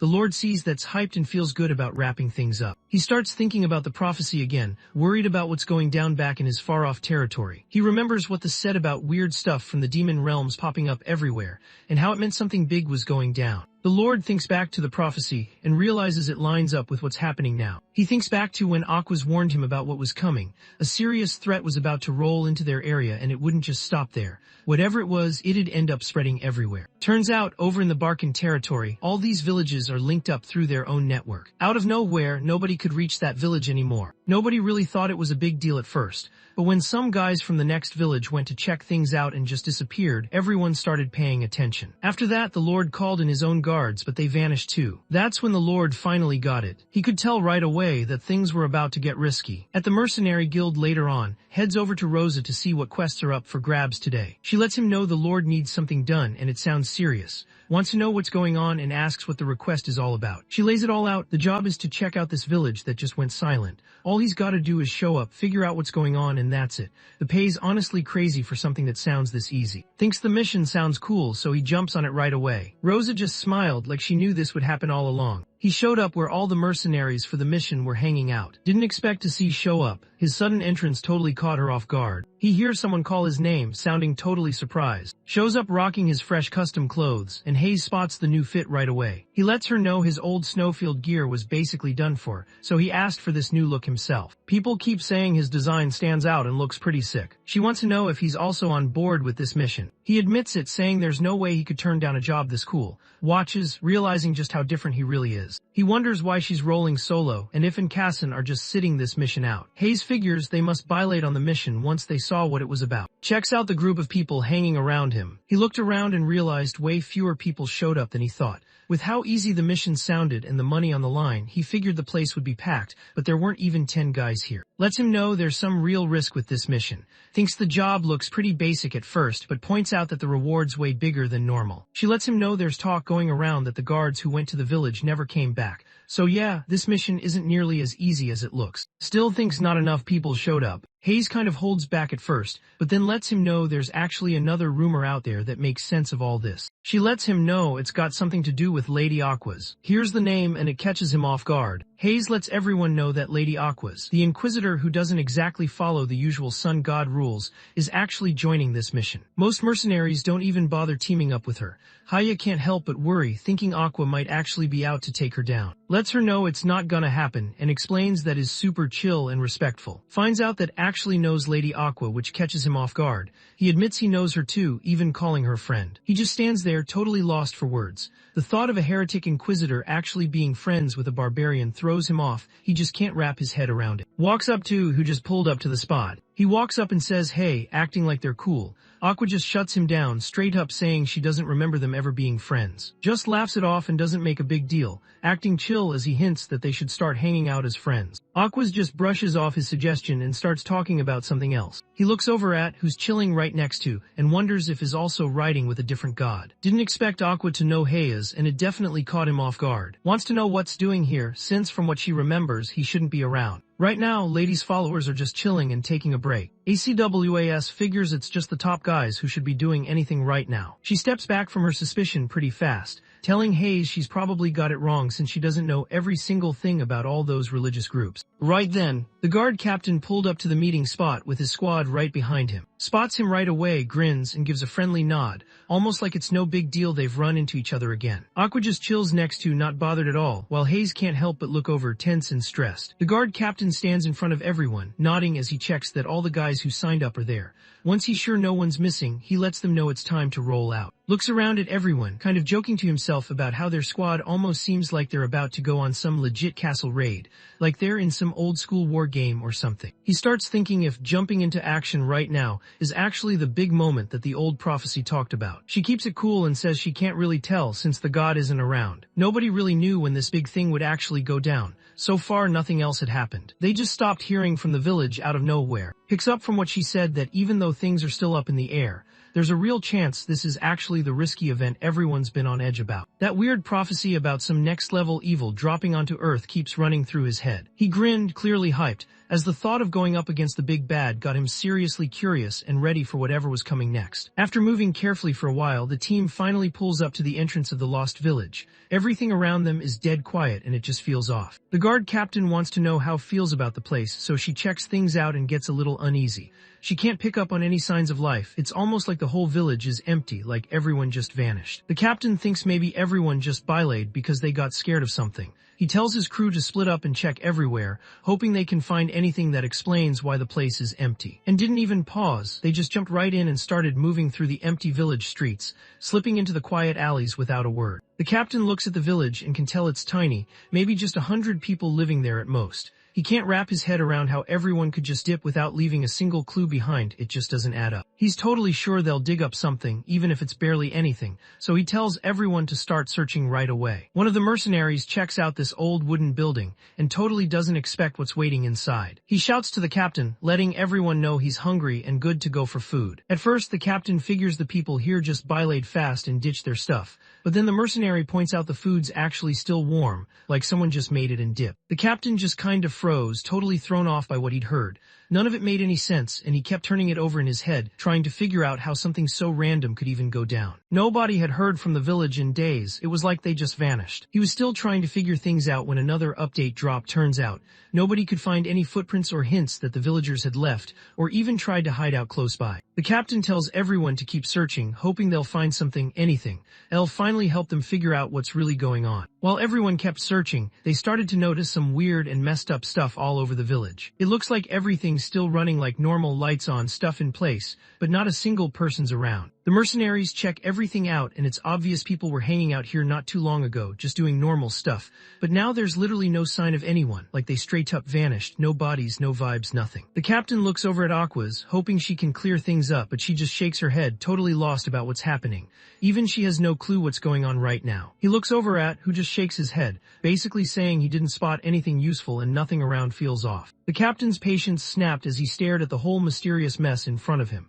None of it made sense. He was seriously pissed, not even trying to hide how mad this whole situation had him. Stays cool and just tells them they should probably talk to someone who actually knows what's going on. The captain doesn't really get what he means at first, so clears it up and says there's actually someone else hanging around this empty village with them. Everyone starts glancing around, looking pretty uneasy. The captain catches sight of this weird woman just standing there. He's sure she wasn't there before. It hits him, and he can't help but wonder how long she's been chilling there, totally quiet, without anyone noticing. The mysterious woman flashes a quick smile, honestly impressed that spotted her even though she thought she'd hidden herself pretty well. Just shrugs it off, saying it makes sense they'd spot someone new showing up out of nowhere in a spot like this. But the woman lets him know most people don't even notice her unless she decides to let them. The woman just rolled her eyes at the group, kind of mocking them. She pointed out in her own way that not even the top guy from the Sun God's crew noticed her sneaking around. She checks out and just figures he probably hasn't unlocked any crazy hidden powers yet. Just straight up tries to get to the bottom of who she really is, but she doesn't even acknowledge it. Instead, she just sees him as some random bonus for whatever she's scheming. The guard captain instantly picks up on how dangerous she is right now. He doesn't waste any time. He yells for everyone to back off and get as far away from her as possible. The captain suddenly notices that even Aquas, the strongest inquisitor in the group, can't sense this woman at all. It's like she's invisible or just not there, and that really throws him off. The captain's mind starts racing, and straight up, he sees only two ways this can end. There's no in between. He started to think maybe this woman wasn't some evil or demon after all. Maybe she's just on another level, so much so that regular people can't even sense her. She flashes a creepy grin that instantly makes everyone tense up. In that moment, she lets them know she's already decided what's going to happen to them. Stood out to her he wasn't like the others. He actually caught her attention. Without hesitating, she made up her mind. She was set on dragging him down to hell with her, locking him in as her slave forever. She suddenly changed, showing everyone her real demon side. Out of nowhere, she launched this huge, wild ball of purple energy that looked like it could wreck anything in its way. She's up in the air right in front of them, just straight up ignoring gravity, and just stood there frozen, completely out of their depth. Whatever was happening in front of them was on a whole new level, and none of them had seen anything like it before. They couldn't do anything except watch. The guard captain totally loses it, and tells everyone to drop what they're doing and get out of there fast. The mercenaries suddenly realize they're stuck inside some see-through magic wall that just popped up. They go all out trying to smash their way out, but nothing's working. The demoness stands in the middle of the village, her voice booming so everyone hears it. She basically lets everyone know she runs things now, and nobody's getting out from under her control. She licked her lips, eyeing them like they were all on the menu now. Everyone suddenly gets it, they're up against an actual, insanely strong demon. Totally freaked out, knows right away this isn't just some regular monster but a named demon, which means it's one of the deadliest out there. She starts praying hard, hoping her god will pull her out of this mess and save her from everything going down. Rests his hand on her head, trying to help her chill out. He stays close, letting her know he's not going anywhere and she's got nothing to worry about. Wants to know what it actually means when a demon has a name, and how that sets her apart from the others. His voice shaky, lets everyone know that most demons people talk about aren't actually that strong. They're just small bits of bad energy and magic, nothing too serious. She explains that real, original demons actually exist out there. Creatures that come out of total darkness pick their own names, and even the weakest demon among them could wreck a whole kingdom and throw everything into chaos. Gets it right away, this demon standing in front of them isn't just some random enemy. He knows it's one of those serious threats you don't mess with. Sees her horns and instantly knows she's not just anyone, she's the demoness from way back, the one people still talk about because she wrecked everything when she showed up centuries ago. Wonders if smashing through the magic barrier would work, but just shakes his head, clearly bummed out. He points out that this whole place basically belongs to the demon now, and the only shot they've got at getting out is to actually beat the thing, which honestly sounds pretty much impossible. Thought the whole thing was kind of cool, but he didn't expect the barrier to start breaking apart the second his hand brushed against it. He just starts laughing out of nowhere, quickly covering up the hole he made so no one catches on.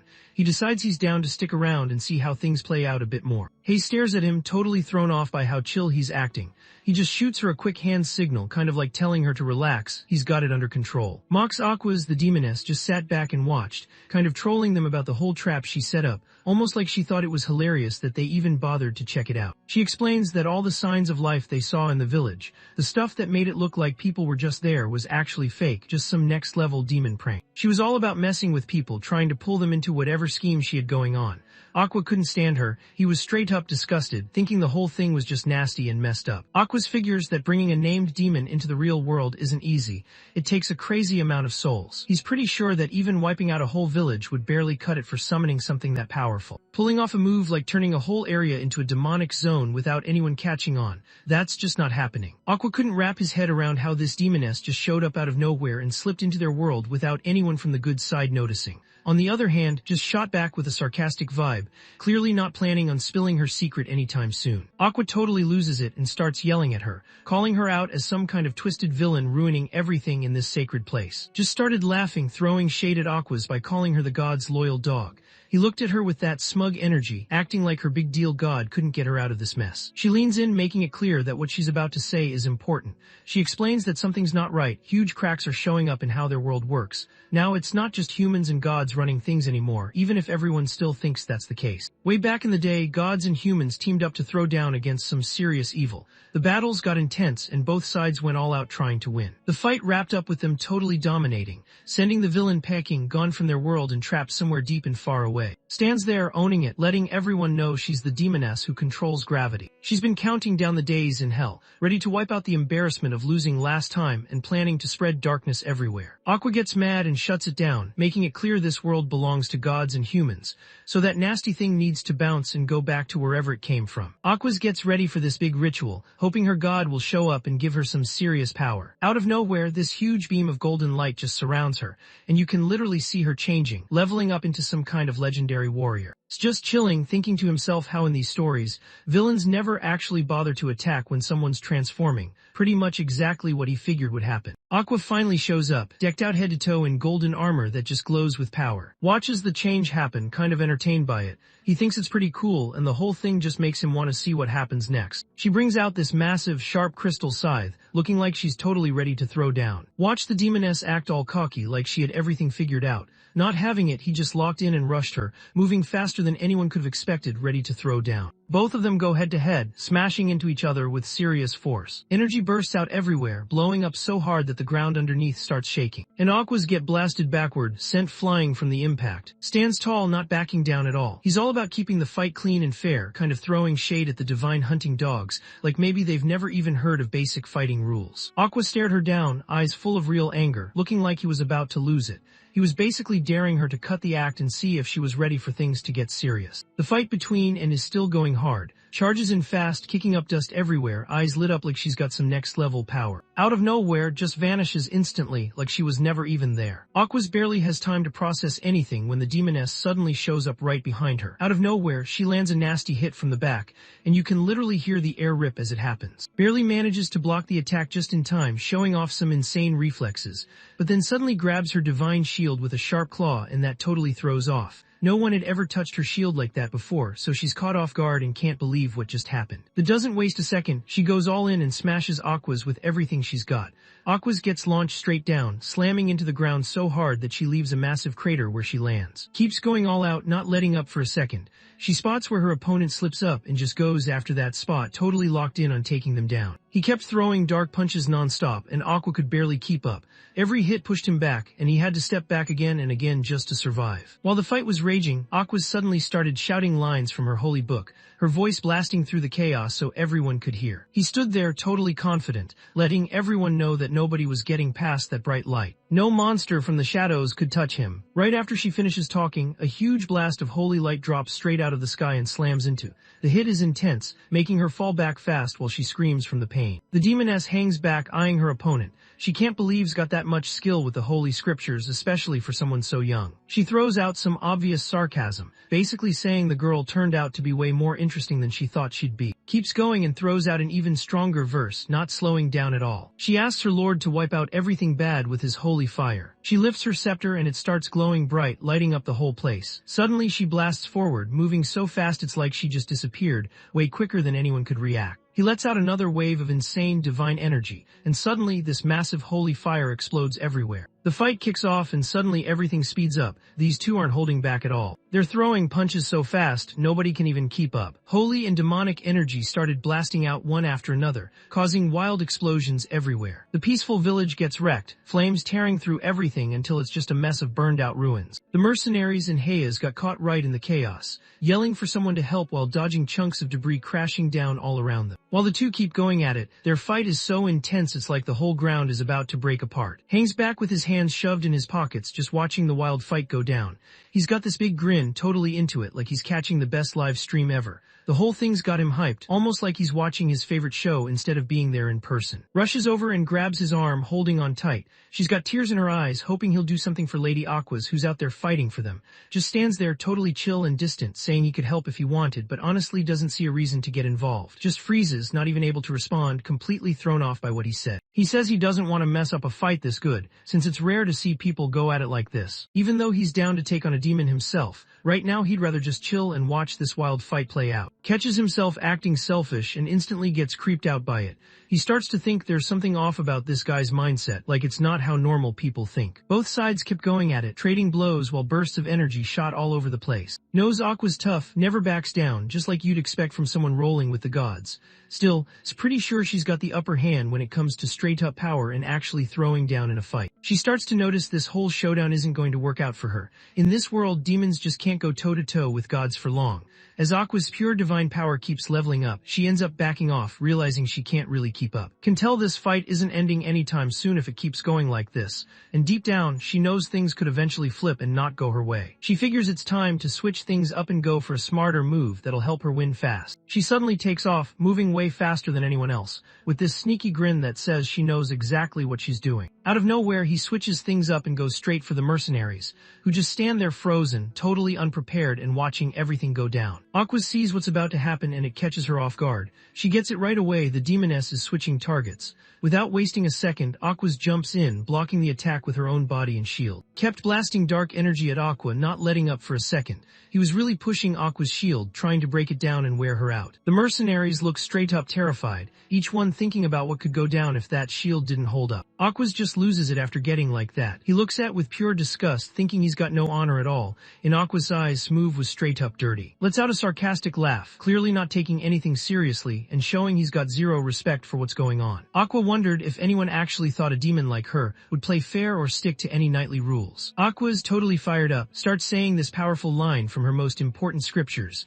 the kind of line she only pulls out when things get real. He let everyone know that this new golden light had just shown up, and it was basically the top-tier holy power, nothing else even came close. Suddenly, this insane golden light blasts out from her, lighting up everything around. She just drops a dome-shaped shield made of pure light, turning the whole spot into this safe zone, then waves for everyone to get inside fast. The mercenaries who made it out alive sprint into the safety zone, relieved that Aqua's had their backs and pulled them out right before things got ugly. Just let out this twisted laugh, almost mocking the idea of using these super rare holy scriptures just to save a bunch of weak humans. He seemed like he couldn't believe anyone would actually waste something so valuable on people like that. Glares at her, clearly annoyed, and tells her to keep quiet. The demoness just smiled, kind of impressed, thinking this was exactly how an angry holy warrior should act. Both of them charged straight at each other, ready to keep the fight going. Aqua steps up and shuts down's wild attack, not letting anything get through. She doesn't expect it when she watches her pull off a smooth dodge and launch herself right over her head, flipping through the air like it's nothing. Out of nowhere, she steps right up to her and leans in close,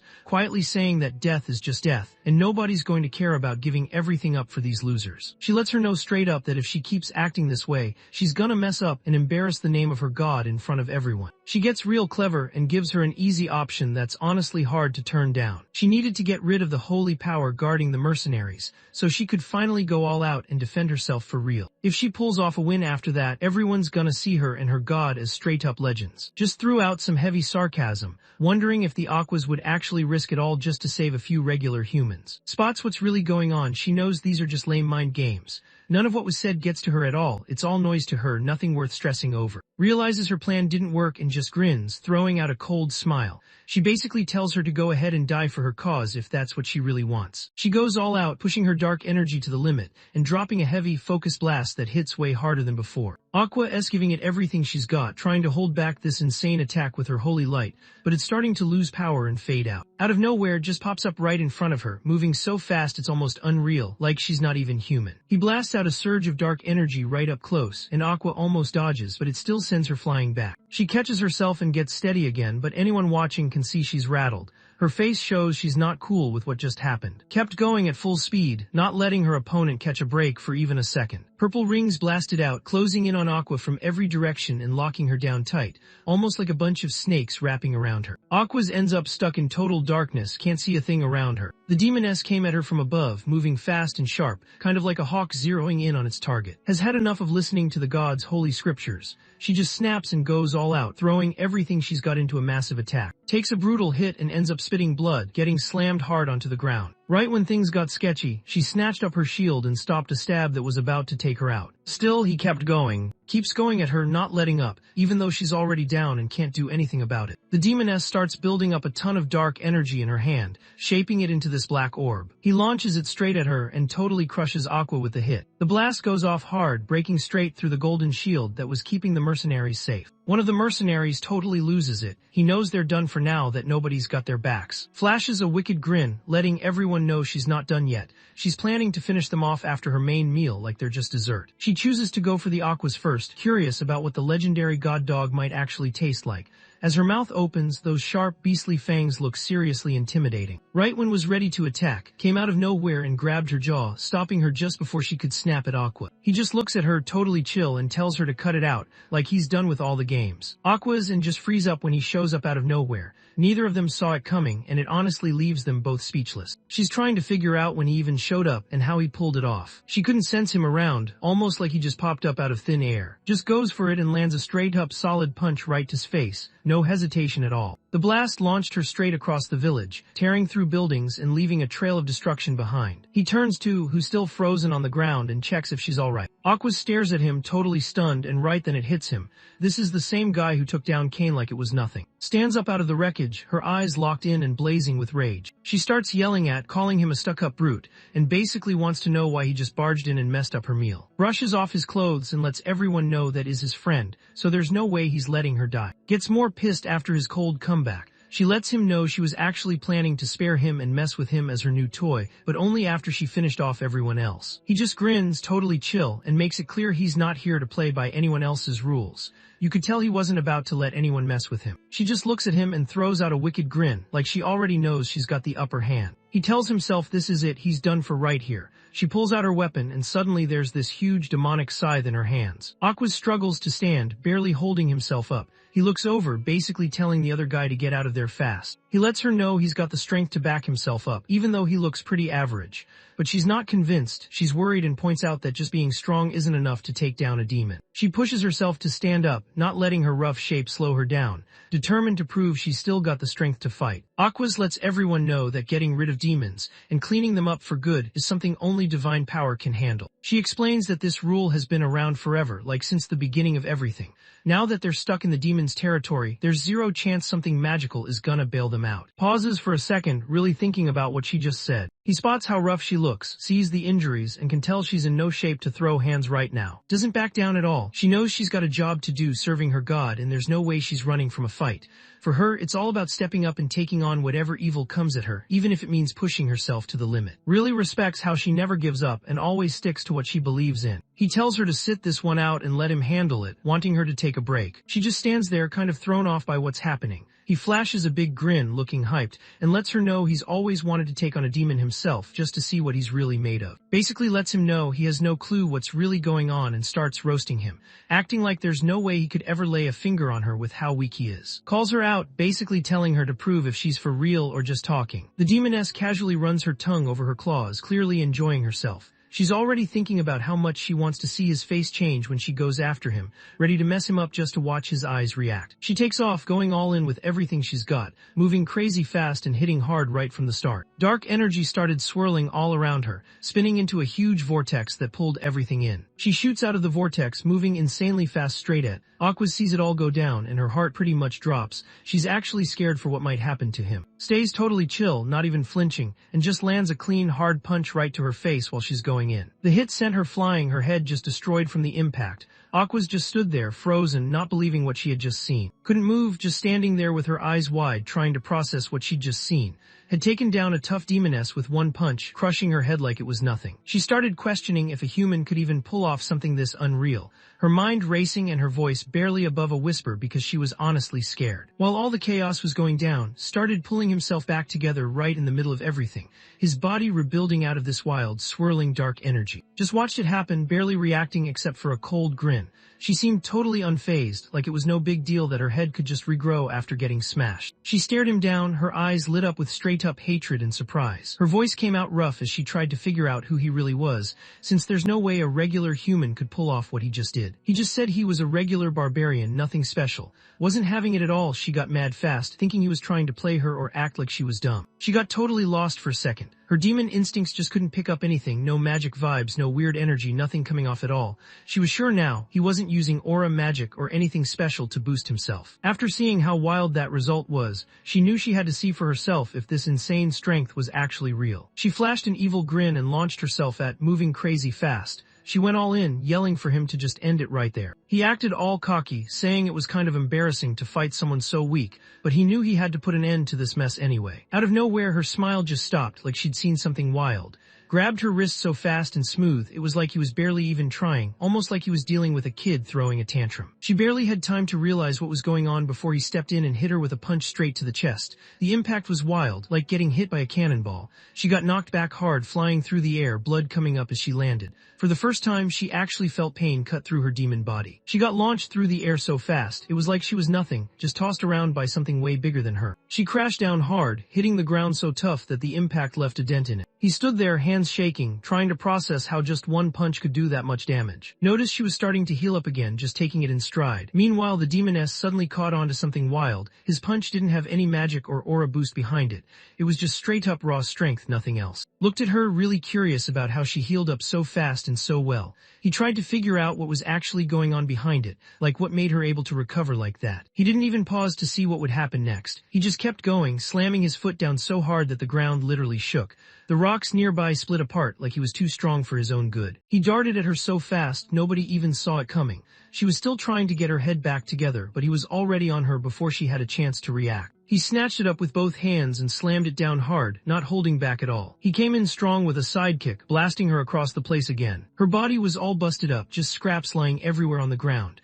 Then this dark energy started pulling everything back together, fixing her up bit by bit, like she was getting patched up for another round. Stood there with a small grin, his eyes lit up, totally locked in on what was happening. He noticed that whenever her head got wrecked, it just popped back like nothing happened. He figured that had to be some demon-level skill. Then he started thinking if her head was actually the core that kept her going. Thought the whole thing was just ridiculous and honestly kind of embarrassing. As she stood up trying to keep her cool, she couldn't help but wonder if he actually believed he could just beat her by using pure strength. She threw in some heavy sarcasm, basically wondering if she even had to bother fighting back against his brute strength. Stared at her, totally lost on what she was trying to do. Her voice switched up real quick, sounding straight up dangerous as she told him to pay attention. She let him know again with serious attitude that she was the demoness of gravity. Then she basically dared him to keep relying on just brute strength to see what would happen next. Kept his cool and just dropped a few words that totally crushed her confidence. To him, she just didn't stand out, and that hit her pride way harder than she expected. She just lost it and let out a scream so loud it felt like the whole room was shaking. It was clear she was about to go all out with her real power. Rushed at, totally fired up and embarrassed, her eyes basically throwing daggers. When she walked up, the air in front of her started warping, like reality itself was glitching. Dark energy pulled together, shaping into this huge, brutal pitch black, looking heavy enough to crush anything in its way. The demoness came in hard, swinging her massive weapon and smashing with a hit strong enough to break straight through a giant rock. He just stopped the brutal hit with his hands like it was nothing, then straight up smashed the heavy gravity hammer apart with one clean punch. He threw another fast punch right at her face, knocking back again. Her head broke apart for the third time, the hit landing hard. Got back on her feet while her body healed up fast, and she just couldn't wrap her head around what was happening. She zoned out for a second, thinking about what her gravity powers could actually do. As the demoness of gravity, she realized she could pack the weight of a whole castle wall into just one swing of her hammer. No one could believe it. A regular barbarian, not even tapped into any magic or special powers, just straight up stopped the attack with his bare hands and even broke her weapon like it was nothing. She just lost it and yelled as loud as she could, like there was no way any of this could actually be real. Totally losing it, pulled together a ton of dark energy in her hands. She fired off a massive blast straight at the barbarian, all in, dead set on making sure he was finished for good. Didn't back down, he went straight at the attack, throwing a punch that cut right through the beam. The punch's energy crashed into the demoness's dark power, setting off this huge blast of blinding white light. It was just way too strong. His power blew right through the energy and set off a massive explosion. Aqua just stood there, frozen, not even sure if her eyes were playing tricks on her or if this was actually happening. Thought back to what she'd seen in those old books, wasn't just any demoness. She was on another level, the kind who had soloed a whole kingdom way back, all by herself. She couldn't believe it, a demoness this powerful was right in front of her. He was getting absolutely wrecked, and the wildest part was that it was all just from bare hands. Touched down softly on, noticing his body was already starting to heal itself again. He realized she was basically impossible to take out for good. No matter how hard anyone tried, brute strength just wasn't gonna cut it. When the demoness picked up on what he was thinking, she gave this sly, evil grin, like she was already a step ahead. Out of nowhere, got hit with this heavy pressure from standing over her, way stronger than anything she'd ever dealt with before. She looked at him, her voice shaky, really wanting to know who he actually was. But he just stayed chill, saying he was nothing special, just a regular barbarian. Just couldn't buy into this wild story, but even though it freaked her out, she couldn't help but find the whole thing weirdly thrilling. She let him know she had one more thing to try. Then, out of nowhere, her whole body turned into this shadowy liquid and slipped right out from under his foot. Kept his eyes on what was happening, clearly interested, while Aqua started to get nervous, her heart beating faster. Up in the sky, all that energy started coming together and turned into this huge black orb. It was so intense that the rocks around it started breaking apart and getting sucked in, almost like the gravity just cranked up to max. From up above, stared down at the barbarian. She pretty much let him know she was about to go all out and break him apart. She locked in, pulling together every bit of strength she had left, getting ready to go all out with her last, most powerful move. Suddenly got it, this was what the demonesses were really capable of, and things had just gotten seriously bad. Saw right away that just trying to muscle through wouldn't cut it. He needed something way beyond what he had, like straight-up divine help. Looking all confident, basically claimed the win and started her last spell, calling for the thorns to drop and take out everything in their way. Right away, sharp dark thorns started falling from above, coming down hard like a non-stop storm of black rain. Froze for a second, then suddenly started swinging his arm super fast. His moves were insane. He basically built a wall of punches around himself. Every thorn that came near just got destroyed and nothing could break through to touch him. Just stood there totally stunned, trying to figure out what kind of wild beast this dude really was. She barely had time to process what just happened before he shot off his spot and rocketed straight at her through the air, moving way faster than she ever thought possible. Dude was basically breaking the sound barrier. Right then, jumped in. She didn't hold back, she spoke up, her voice steady and loud, quoting another verse from her holy books. She called out that the powerful light was here to wipe out anything evil. She put everything she had left into her prayer, and suddenly this bright, unreal energy started swirling in the air. It shaped itself into a huge golden axe, shining like something straight out of a legend. The axe dropped right into his hand, and for a second he just stared at it, totally stunned, thinking maybe the god just handed it to him personally. Completely out of breath, yelled at him. She'd pushed herself to the limit, using up every last bit of her power just for him. Now she wanted him to end the right away, no second thoughts. Grabbed his new axe, which was buzzing with some wild energy. As soon as he held it, he could tell there was something different about it, almost like it was made just for him.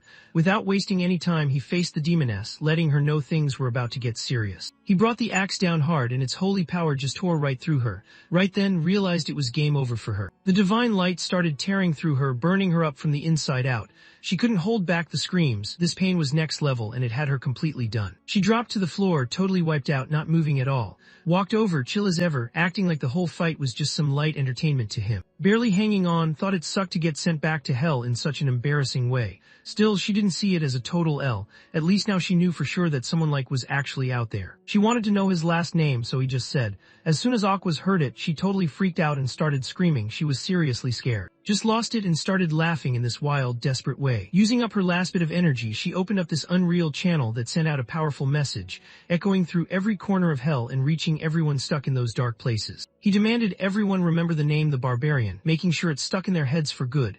Aquas couldn't hold it together and just yelled out, totally desperate. After she died, the demoness told her crew to eat up all her memories and figure out everything there was to know about. Let out her last laugh, making it clear that the Barbarian was theirs now. Suddenly, a bunch of weird, hidden beings started pushing their way into his mind, taking over. Just stopped and stared, not really sure what was going on. Inside his mind, these massive, demonic creatures showed up looking like huge space worms, facing off against his inner self. He barely had to think about it, his mind just wiped them out like they were barely there. Glanced at his own body, totally unbothered, and moved on like nothing even happened. He looked down at the demoness, barely hanging on, and wanted to know what she did to him. He could tell something weird had hit him, even if just for a second. Was honestly frozen, totally thrown off by the fact that this evil darkness, the kind that should wreck him inside and out, wasn't doing anything to him. Didn't waste a second, he just stomped out whatever was left of the demoness, making sure she was gone for good. Meanwhile, and just lost it, screaming because they couldn't believe what just happened. Once the purple mist faded away after the demoness was gone, stretched out, looking pretty pleased, he glanced over at Aquas, basically checking if they were finally done with the mission. Barkin was a chill spot in the kingdom of. News blew up everywhere about the village nobody could reach anymore.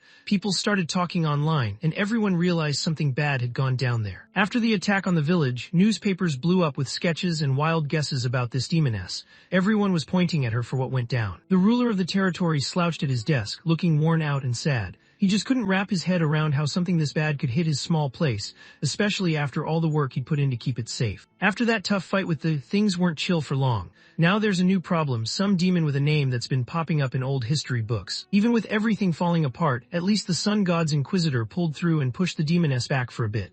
That quick break gave him just enough time to chill, catch his breath, and figure out his next move. The camera moves over too. He knows the whole place is buzzing, everyone's on edge and waiting to see what's going to happen next after everything just went down. He looks over at who's out cold and still healing up from some serious injuries. Out of nowhere, she starts moving a little, and he's caught off guard when she actually tries to say something, her voice barely there. Sits up slowly, steady and focused, like she's got somewhere important to be.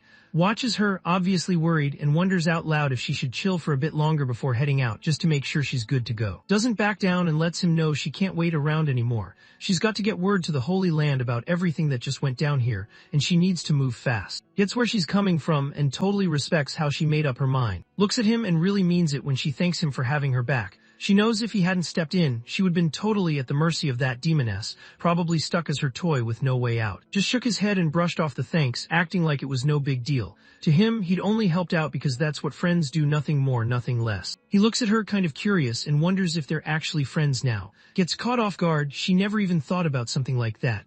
In her mind, it's wild to think a northern barbarian and someone loyal to the god could ever be friends. She lets him know again who she really is, the Inquisitor of the Sun God. Then she looks at him, dead serious, wanting to know if he still wants to be friends, even though there's this huge gap between them. Just throws out the question, wondering if there's any legit reason against it.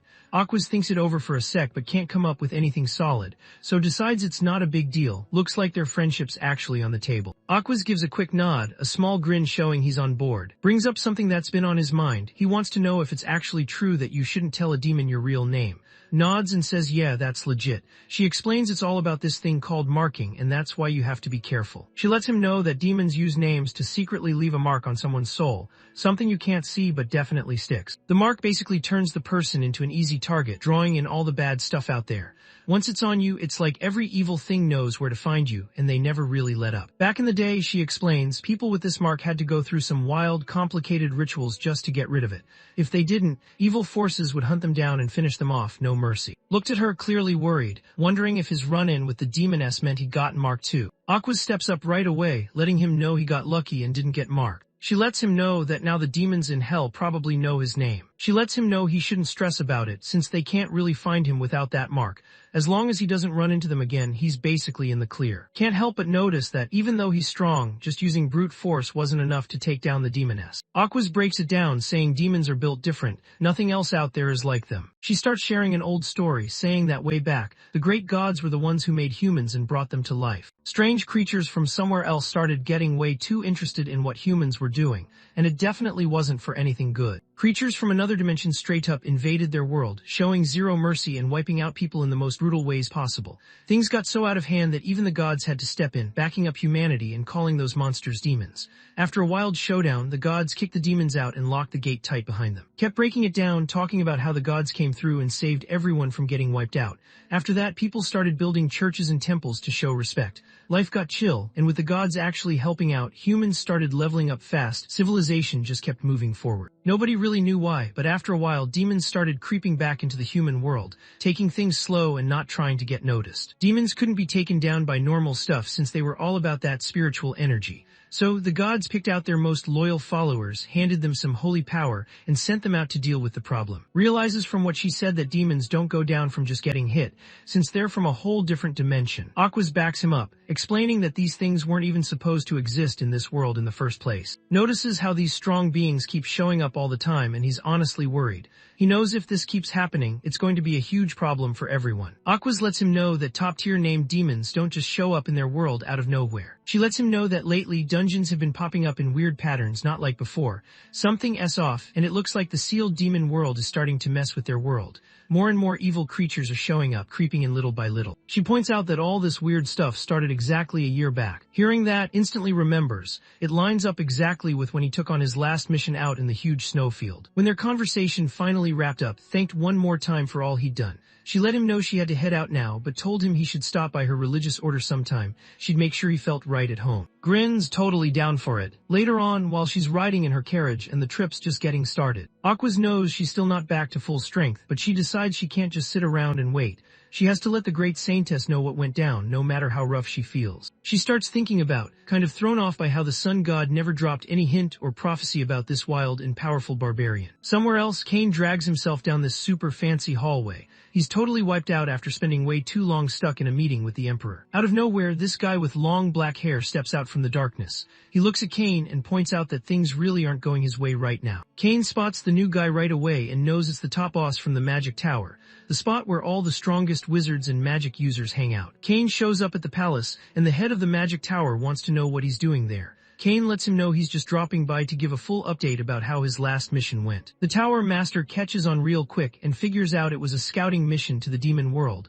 right into the Forest of Silence. Cain gets asked what he thought of the place and his face just turns serious. He says it was straight up terrifying, like nothing made sense there, and all the normal rules just went out the window. Cain points out that the forest was totally silent. No matter what, there wasn't a single sound. Even his magic skills for sensing stuff didn't work right. When he tried to yell, nothing came out, not even a whisper. He remembers just how messed up it was watching his guys vanish, one after another, in that unreal silence. That place honestly creeped him out to his core. Cain can't help thinking about why the Emperor keeps pushing so hard to take over this wild demon world, even though it's clearly risky. The Tower Master just stares, totally unfazed, and says he actually finds the demon world pretty wild. He admits he's legit curious about what goes on there and wants to know the secrets for himself. Cain really just wants to stay out of all this drama. He'd rather keep his distance and not get pulled into anything messy. Out of nowhere, the Tower Master lifts his hand, and this wild magic circle lights up under them. Next thing they know, they're yanked through space and end up standing in this massive area surrounded by stars everywhere. Cain didn't see this coming at all and just wanted to know why it happened so fast. Cain just stood there totally frozen when the Tower Master dropped a hint with that weird, knowing smile. Apparently, he'd run into someone really important during his mission.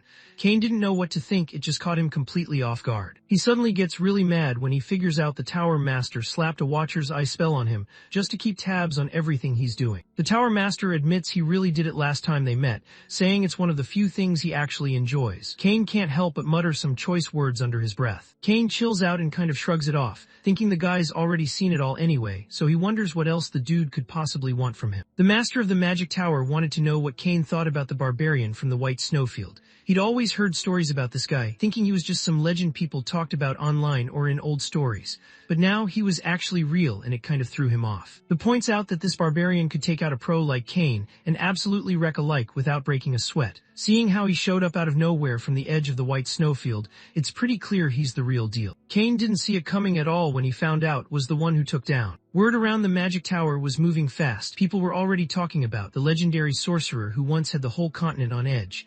Even though nothing official was out yet, everyone inside the tower seemed to know he tried to come back to life and totally failed. The tower master mentioned he had visited the lair himself to show respect, kind of down about losing one of the only friends he had from the family. Kane didn't expect someone as powerful as the tower master to ever get sad. Turns out, living for ages makes you realize how much you need friends around. The master just tossed in that they didn't find anything good in this place after he got taken out. Kane starts wondering about this, since he figured all the artifacts were already found when got taken down. The master points out that the real treasure, the one that matters most, still hasn't been found yet. The tower master looks at Kane, wanting to know if Kane really believes the barbarian took down Solo. Kane stays real with him, saying yeah, it actually makes sense, especially since he's talking about that one barbarian he ran into before. The tower master catches on that Kane still hasn't told the emperor about being around. Kane's mind keeps spinning, trying to figure out the point of it all. The Emperor's already tossing major people into the demon world like they don't matter at all. If the Emperor ever found out about the barbarians, things would get ugly fast, no way they'd avoid a fight. Kane sees what's coming, a total disaster brewing between this wild barbarian who just does whatever he wants and an Emperor who's all about controlling everything.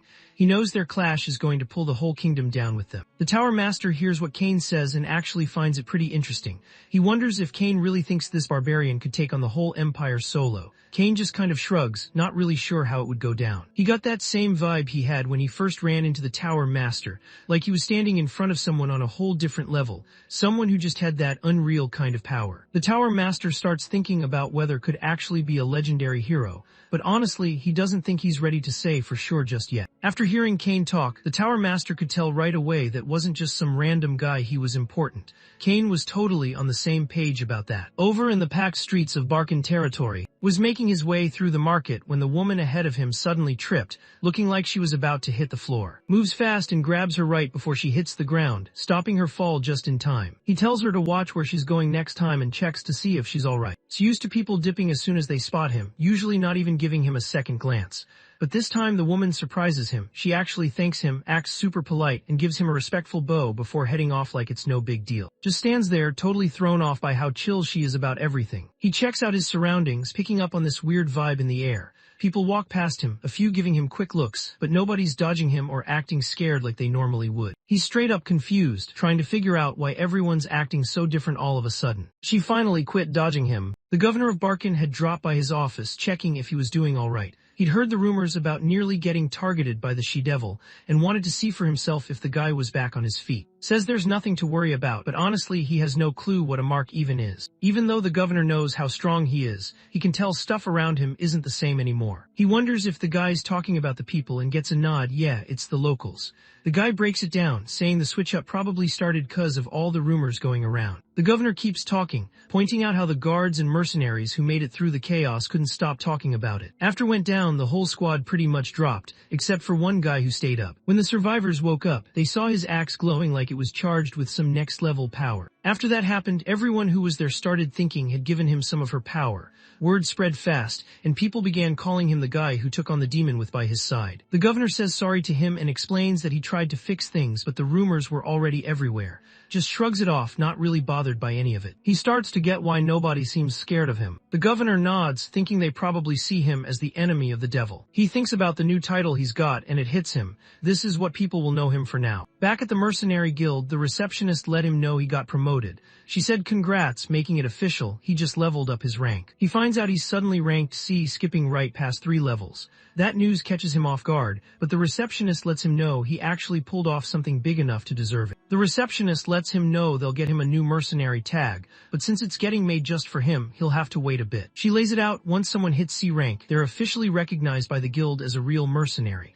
After that, everyone's gotta show him some respect and handle things by the book. Now that he's ranked C, she lets him know he can get into way more places. Most towns, capitals, even churches aren't off limits anymore. The receptionist leaves out the imperial capital, and he thinks the empire's rules are seriously strict. She makes it clear if you're not on the nobility's radar, there's no shot you're getting into the empire. She drops her voice, mentioning how nobody actually knows what's up inside the imperial capital, just that people keep hearing all these wild rumors. After she cleared her throat, the capital started to feel even more mysterious than the demon world. She lets him know he's basically cleared to handle pretty much any job now, even the tough A-rank dungeons, as long as he rolls in with a squad. He looks pretty hyped about all the new stuff he can try out, and all the different jobs waiting for him. Somewhere else, his crew of mercenaries sat down to eat with. One of the mercenaries finally relaxed, sipping his drink now that everything was done. He let the others know the demon got taken down because Inquisitor handled it, and she already checked things out so they didn't have to worry. The other mercenary couldn't help but look at like she was on another level after she took down that demon.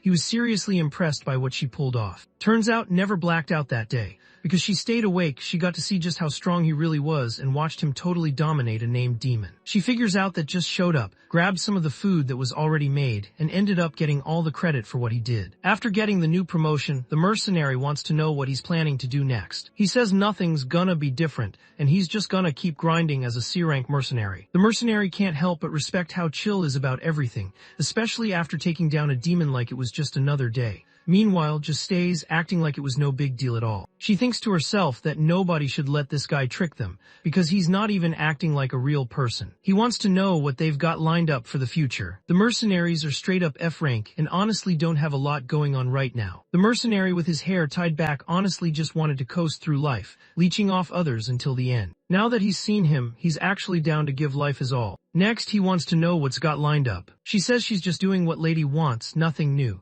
He lets her know mentioned all of servants are off duty right now. Only the top ranks are still around, and when she finds that out, it totally catches her off guard. She tries to dodge the question, saying must have it wrong and that she's just a regular priestess. He listens and says he'll trust what she says. She starts freaking out inside, thinking maybe he's already onto her and just messing around. Everyone just thought he was scary. It was late and the mercenary guild was pretty much empty. Rosa, the receptionist, was getting her stuff together, ready to head out and finally go home. Out of nowhere, the door swings open. A guy in a hooded robe walks in out of nowhere. He says he needs something, and she's already annoyed because now she's stuck working late again. She looks at him, eyes kinda blank, trying to figure out what kind of favor he's talking about. The man says he needs help getting himself and a young girl somewhere safe. She grabs her pen, starts jotting stuff down, and wants to know where he's headed. He explains to her that they're right in the middle of its main city. She didn't see this coming. She started thinking about why he'd want someone to go with him all the way from this random spot out to his capital. She picks up on the client acting kind of sketchy. The guy's rocking a robe like he's trying to keep his face hidden, and even though his clothes look pretty beat up, he still talks to her in this super respectful way. She decides to give it a shot and tells him to show some ID. He pauses for a second, just thinking things through. He sets a metal card down on the table. She spots the card and knows exactly what it is. Getting a mercenary guild token wasn't something you could just pick up anywhere. She lets him know his ID checks out, then gets straight to grabbing the commission fee before heading off. The guy pulls out just one coin and lets everyone know he's covering the bill with it. She spots that the coin's real gold, but lets him know it's really just enough to cover one person. He freezes for a second, totally thrown off, and just blurts out like, wait, just one person. He stands there, not really sure what's going on. She lets him know there's gonna be a mercenary tagging along for the whole trip, since the kingdom of his way out there and things could get sketchy fast. She tells him that getting to the kingdom of isn't some quick trip, it could take almost a whole month. So honestly, it makes sense that the price is up there. He's desperate, basically asking if there's any way to fix this, since he can't do it alone and really needs at least one other person. She says it could work, but the mercenaries they'd get wouldn't be top tier, more like the ones still trying to level up. She lets him know that if he wants guards he can actually count on, he needs to go for at least E-rank mercenaries. The guy suddenly switches up and wants her to send over someone who actually knows what they're doing, but she stands her ground, saying the deal only covers one person, no upgrades or anything. She's trying to figure out why he's acting like he needs this so bad. She says it straight, getting someone to take a guard job way out in the sticks is almost impossible. Still, she's down to give it a shot. He lets out a tired breath, kind of giving up, and just leaves it all for her to handle. Once he's gone, she takes a good look at the gold coin. It's pretty small, but no doubt it's real gold. She also spots that someone else worked on it. The edges are all filed down like someone tried to hide something. She catches on that the whole thing was just to keep the coin undercover, and right away, she knows this is about to cause some problems. That night, the guy heads out for a walk. Aaron walks up and knocks on the door of some house. Inside, a young girl named wants to know who's there. Aaron steps up and says it's him, calling himself her loyal servant. She lets him come inside. She looks over at him, clearly on edge about how his task turned out. He lets her know the guild's taking the request for the time being.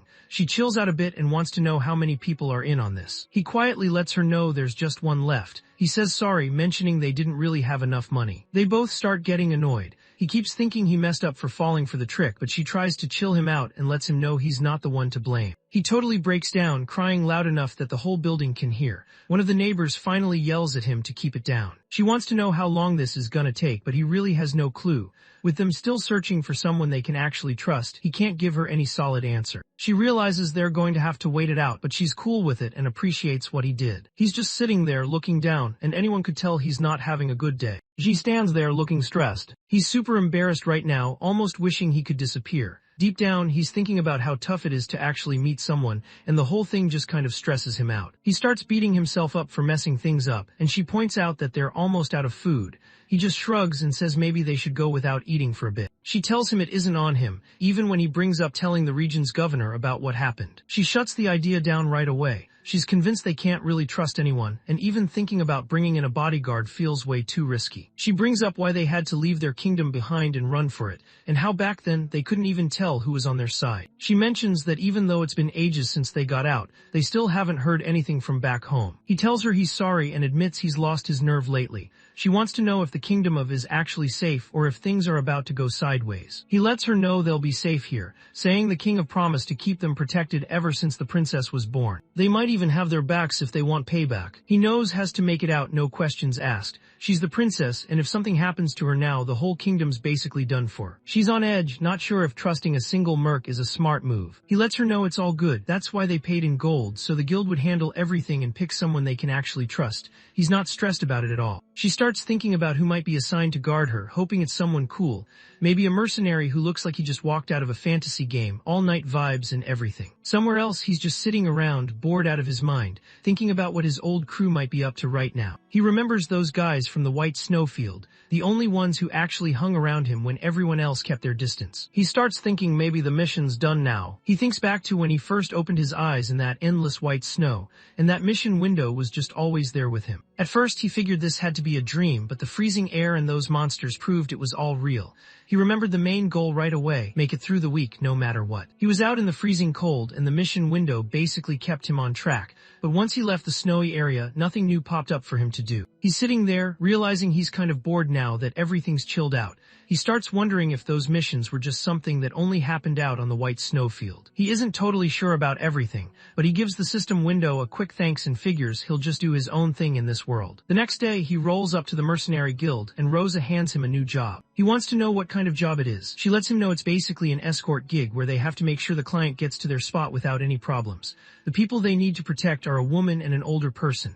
They're supposed to take them all the way to the capital city of the kingdom of, and the job isn't anything wild, just D-rank. He checks if that's everything. She nods but lets him know it'll take him at least a few days, and he's on his own for getting ready to travel. He knows it's gonna take a ton of work, but she points out the cash is just as big. She straight up lets him know this request is trash, and if he's not down for it, he can just say no. He just grins, knowing she's totally missing the point. That hint of doubt, that's what makes his plan solid. He checks out the request details one more time. Kingdom of it's right there, clear as day. He pauses, trying to remember where he's heard that name before. Out of nowhere, it hits him. From the Akasha family, was that merchant he ran into out on the snow plains. She let him know he'd be cool to drop by if he ever decided to visit them. He thinks this is exactly what he's been looking for, so he lets everyone know he's in. Out of nowhere, a digital pop-up shows up right in front of him. A bright blue window pops up right in front of him and totally catches him off guard. Mission number 785 popped up. He had to get the client all the way to the kingdom of. He just freezes, totally caught off guard by the mission window popping up out of nowhere.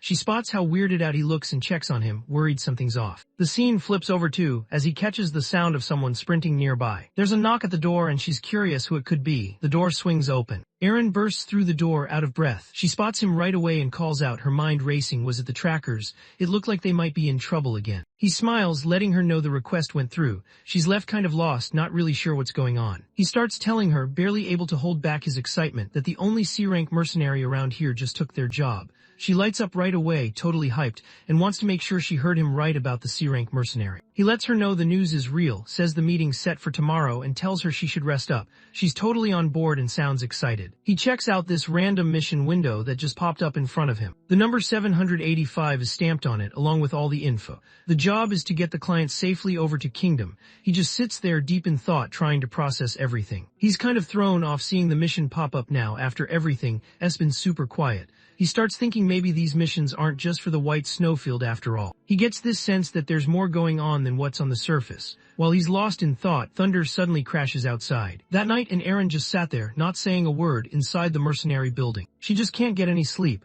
All she can think about is what this mercenary dude is actually like. She pictures him with strong, sharp lines on his face. Maybe he was just marked up with scars. She gets kind of embarrassed, thinking that for some reason he's going to come off as cool. Someone's footsteps start getting closer. She nods at the person coming in. When she spins around, she's caught off guard. It finally clicks that the mercenary just showed up. He hangs back in the doorway, barely moving, just watching everything from the edge where the light hits. For a second, she freezes up, nerves kicking in hard right before he walks through the door. He walks up and gives them a chill hello. She looks at him kind of nervous and tries to ask if he's the mercenary dude, but then just straight up passes out. Aaron just starts yelling, demanding to know who this guy even is. He looks around and realizes nobody's been this freaked out by him since he took down that demon a while back. He looks over at Rosa, checking if these are the people who brought him in. She nods and gets ready to introduce them. She lets everyone know that Barbarian Nim is the one who's got the job of showing them around. Aaron can't believe what he just heard. He gets heated, totally losing it over being called a barbarian, and right away says they need to swap out the mercenary. Rosa gives him a cold stare, like she's not having any of it,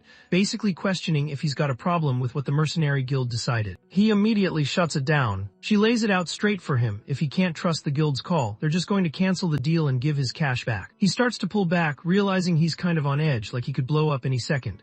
Right then, she suddenly says she's on board. He didn't expect her to be that brave, and it honestly caught him off guard. She reaches out her hand to him, says her names, and lets him know she's ready to team up. They head down the silent trail, their footsteps echoing with every step. Kettle looks over his shoulder at the two following him. The princess and her friend are walking next to each other, but they're not getting too close. He lifts his eyebrow, thinking it's kinda wild to be that far away. Honestly, he thinks being closer would probably work out better. Both of them freeze up right away, trying to play it cool with some stiff smiles and awkward hand waves. Deep down, they're definitely not chill, but they're doing their best to act like nothing's wrong. They both try to play it cool, even though it's obvious they're kind of embarrassed. Aaron just rubs the back of his head, thinking out loud that nothing sketchy has happened yet. Kettle's face relaxed, glad things had gone pretty chill so far, but he was still kind of lost. He didn't really understand what was up, but if that's what made them feel alright, he just rolled with it. He spins around and just keeps moving forward. The princess can't help but remember how things went down last night, realizing this is how it all ended up. Last night over at the merchant's place, Kettle holds out his hand, looking super confident and chill. He's clearly ready to trust the other guy and introduce himself, just locking in as Kettle from the start. The princess pauses for a second, clearly unsure, then finally reaches out and shakes his hand. She tries to convince herself she's got this, but her cheeks turn a little red as she stumbles over her words. Kettle flashes a confident grin, looking like he's got everything under control. He's basically telling everyone to chill out, he's got their backs, no question. With him on guard, nobody needs to stress, and his vibe makes it clear he's not just talking big, he really means it. The princess nods, letting out a shaky laugh. She's clearly on edge, but she says yes. Her mind's all over the place. She's not sure if putting her trust in him is actually the move right now. When the memory fades out, Kettle glances up at the sunset. He's chill about it, guess they're crashing here tonight. The princess blinks, kind of caught off guard as it finally hits her. The journey's still got a long way to go. Kettle checks out the princess and her attendant, catching how tired they look. He stays chill and asks if they're alright. The princess, caught off guard that he noticed, manages to say she's fine, but it's clear she's a bit surprised. Kettle glances up at the sky, noticing how late it's gotten. The stars are out, but it's hard to see much because they left in the evening, just like he was told to. Honestly, stopping here for the night might be the smarter move. The princess pauses for a second, thinking it over, then gives a quick nod. She's down for the plan. Kettle looks around, eyes moving fast over everything nearby. He notices something on the ground that grabs his attention. Dropping down a bit, he spots some old, barely there marks from a campfire. Guess even way back, people here were doing the same stuff. Those fire vibes are still hanging around. He gives a quick smirk, thinking this isn't ending anytime soon. He rolls up his sleeves and grabs his pouch, already thinking about where he's going to set up a spot for him to crash tonight. Kettle moves quick, tossing out this tiny cube that suddenly lights up with these weird glowing symbols. Right in front of everyone, the thing pops off, a bright flash, and then a full-sized golden tent just pops open like magic. Both the princess and her companion just stood there, totally stunned. She spots the artifact and freezes. The princess can't believe her eyes. There's no way someone like him should have something this powerful. She mutters to herself, himself, totally caught off guard. Kettle just shrugs, acting like it's no big deal. He's basically saying this, whatever. He earned it after grinding through tons of tasks. They both just stare at him, totally thrown off by what just happened. It takes a second for their brains to catch up, trying to figure out if they really saw that or if they're just tripping. Once Kettle finishes setting up the tent, he looks over at them. Turns out there's just one tent, so the two of them will have to share. The princess seems caught off guard, not expecting that. She wonders what Kettle's plan is, but he's totally chill about it and doesn't seem to care. He's used to crashing outside. Thinking back, he can't help but smile a little. After dealing with freezing nights and barely catching any sleep in snowstorms, this spot feels like heaven. He laughs to himself, saying he's got no problem staying awake all night. There was a time out in the freezing snowfields when he didn't catch a single hour of sleep for a whole month, all while monsters were out looking for him. The princess just stares at him, not even knowing what to say. That was way over the top. Kettle acts like it's nothing and tells them to just chill and get some rest. He was ready to take care of everything, but the princess started shaking her head, looking flustered.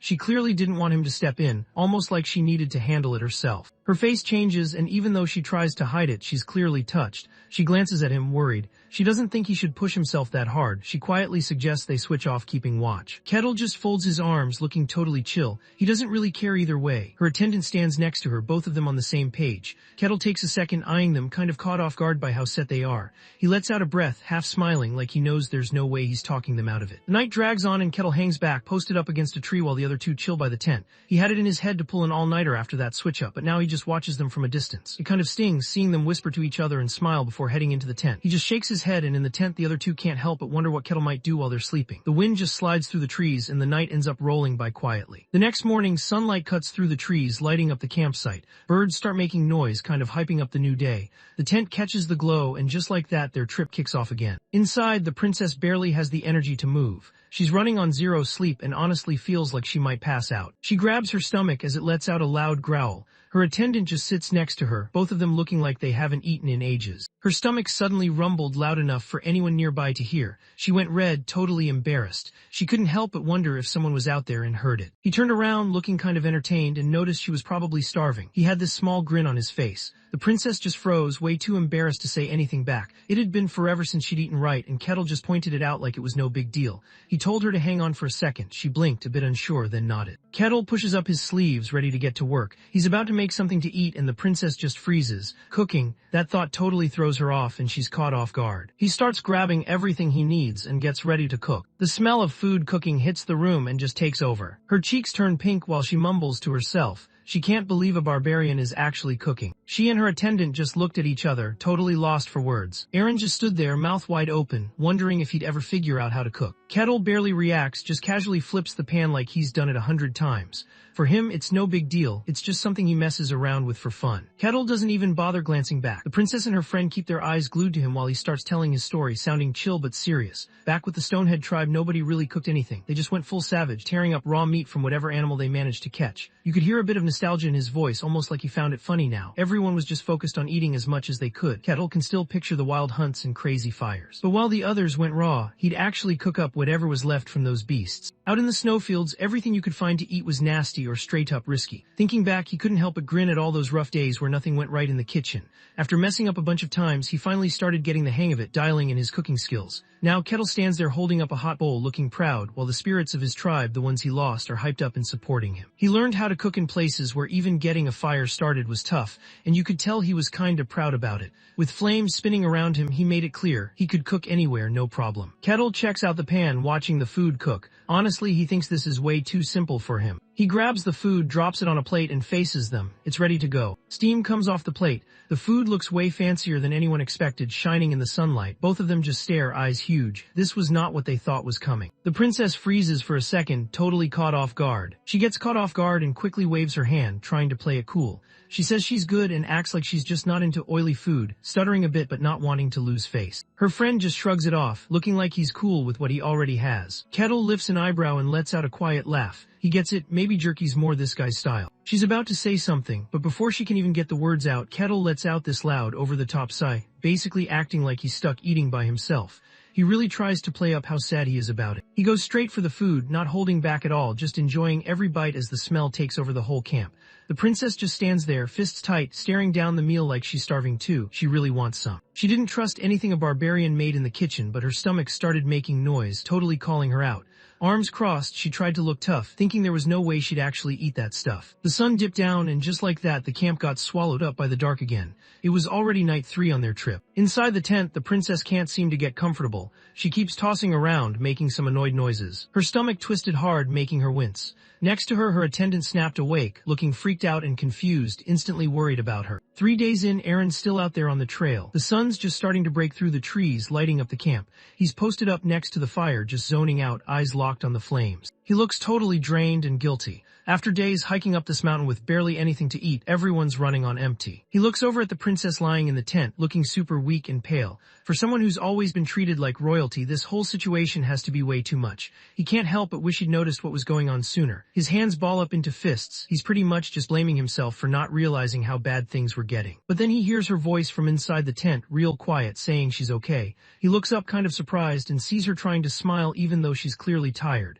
She lets him know she didn't mean to stress him out. He snaps out of it fast, shaking his head and standing his ground. The princess just watches him for a second, then checks if Aaron's good. She notices he's been on guard the whole time, looking out for both of them, so she figures he's gotta be worn out by now. Aaron glances off to the side, trying to cover up the tired bags under his eyes. He keeps saying he's good, but his shaky hands tell a different story. Most older guys barely catch any sleep these days, right? The princess glances his way, her eyes way softer than before. She gives a tiny, thankful smile, not saying much, but he definitely gets that she appreciates him. Outside, the night's just barely lit up by a few stars. Aaron stays posted right next to the tent, barely keeping his eyes open but still watching out for everyone. The princess sees him from under her half-shut eyelids and can't help but think he's been going all out, looking after them without a break. Her eyesight started to blur, and right before everything went dark, one thing stayed on her mind. She had to look out for him, no matter what it took, even if it meant giving up everything. The story jumps to the next morning. The fire pops and sparks while Kettle cooks up some fresh meat, and the whole camp is starting to smell pretty good. The smell and sound of the meat cooking instantly grabbed the princess and Aaron's attention.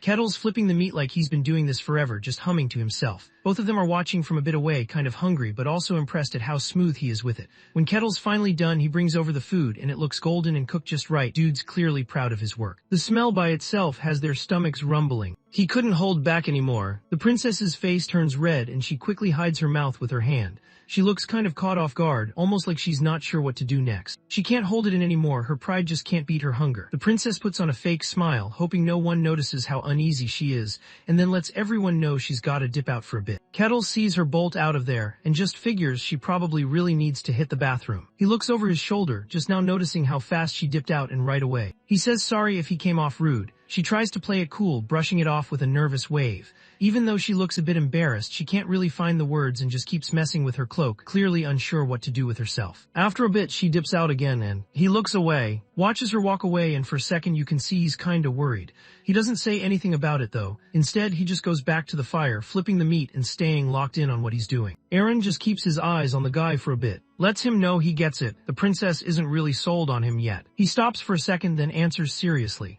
He lets Aaron know he's the one making sure everyone stays safe, so it's on him to look out for the group. He just wants people to trust him a bit. He's not some robot, he can get hurt like anyone else. Aaron looks down, caught off guard by how real is being. He gives a small nod, showing he gets it. Wraps up in the kitchen, done with cooking. He reaches out and offers him a plate. The venison is cooked perfectly and just sitting there on top. Kittle looks over to see if he's actually going to eat it. Aaron stops dead, eyes wide and hands shaking as he just stares at the food in front of him. He glances at the plate, turns his eyes somewhere else, but can't help checking it out again, wrestling with whether he should actually go for it or not. Now the focus moves to the princess. She's wandered way off from the campsite, heading out on her own. He was down by the stream on one knee. Her shoulders shake a little while she tries to hold it together, her nose running quietly. The forest is super still, just the sound of water doing its thing close by. She keeps her head down, eyes stinging with tears that just won't drop, trying to pull herself together. She sits with her knees pulled up, stomach making loud noises, trying to push through the hunger. Her legs are shaky since she hasn't eaten, but she keeps holding on. She makes herself stay put, telling herself she just has to tough it out. She pulls her cloak around herself and keeps walking, telling herself she just needs to hang in there a bit more. Her legs feel shaky, and out of nowhere she gets super hungry again. She crouches down behind a bush, trying to pull herself together. Right then, Kettle slides another piece of meat over to Aaron. Aaron watched as it got past his way, not wanting to make things weird, so he took it, even though he clearly wasn't sure what to do. Off in the distance, the princess spotted what was happening and just stopped in her tracks, caught off guard. Her eyes go wide. She just sits there watching them eat like nothing's weird and she's not even part of it. Her face tightens up, looking pretty upset, but you can tell she's hurting inside too. She calls out for Aaron, hoping he'll notice, but he's totally zoned out. Her eyes drop to the plate, checking out the meat that looks straight up delicious. Her surprise ramps up. Aaron picks up on it. She spots her and totally jumps back, caught off guard. Princess. He trips up, trying to get his words out, his voice kind of shaky. The princess just stands there, not saying a word, but clearly rattled. Aaron's hands are all over the place as he tries to clear things up, desperate for them to believe him. Kettle just stands back, watching while Aaron does his best to chill her out. The princess just spins around and heads off, not saying a word, moving with this kind of serious, locked-in energy. Kettle watches her go, squinting, still trying to figure out what that was all about. She heads over to Aaron, wanting to know what part he's saying isn't real. She turns around, cheeks a bit puffed out, and gives him a look that says she hasn't forgotten their deal to watch out for the barbarians and always have each other's backs. You can tell she's annoyed, kind of embarrassed, and her pride took a hit too. Aaron starts waving his hands like crazy, trying to show that's not what's going on. The whole vibe behind him turns dark and intense as he totally freaks out, feeling the heat from her stare. Aaron's voice drops as he sinks down, clearly beat. He's mumbling about how maybe Kittle isn't as much of a threat as everyone thought. The princess just stares, her expression getting tense. She's not vibing with what Aaron is saying at all. She wants him to cut it out with that kind of talk. Kettle, not really sure what to do, just kind of asks her to chill out. She pulls off a weak smile, hoping nobody picks up on how embarrassed she actually is. Kittle glances over, not really getting why everyone's acting weird. Then it hits him, this isn't about the food at all, it's actually about trust. He locks eyes with the group and basically calls out that they didn't skip his food because it tasted bad. Deep down, they just didn't trust him yet. Even sharing night watch duties, that was just another sign they weren't sure about him. Aaron and the princess just stop dead, both looking totally caught. They're freaking out inside, scrambling for what to do next. The princess tries to play it off, but everyone can hear how shaky her voice is. Drops his head a bit, stuck in his own thoughts, trying to figure out how he's supposed to make things right. He suddenly remembers that people in this world really don't like barbarians. He's a barbarian himself, straight out of the white snow tundra, so he doesn't know everything about it. He figures the barbarians who live outside the tundra must done some wild stuff to make everyone hate them so much. By now, even if he tried to say he wasn't some wild dude, nobody would buy it. He lets out a breath, finally feeling like he's got it. He looks back at them, trying to let her know she's not seeing the full picture. They both glance up. He just gives a chill little smile, totally relaxed. Got zero doubts as he lets everyone know he's not some wild dude.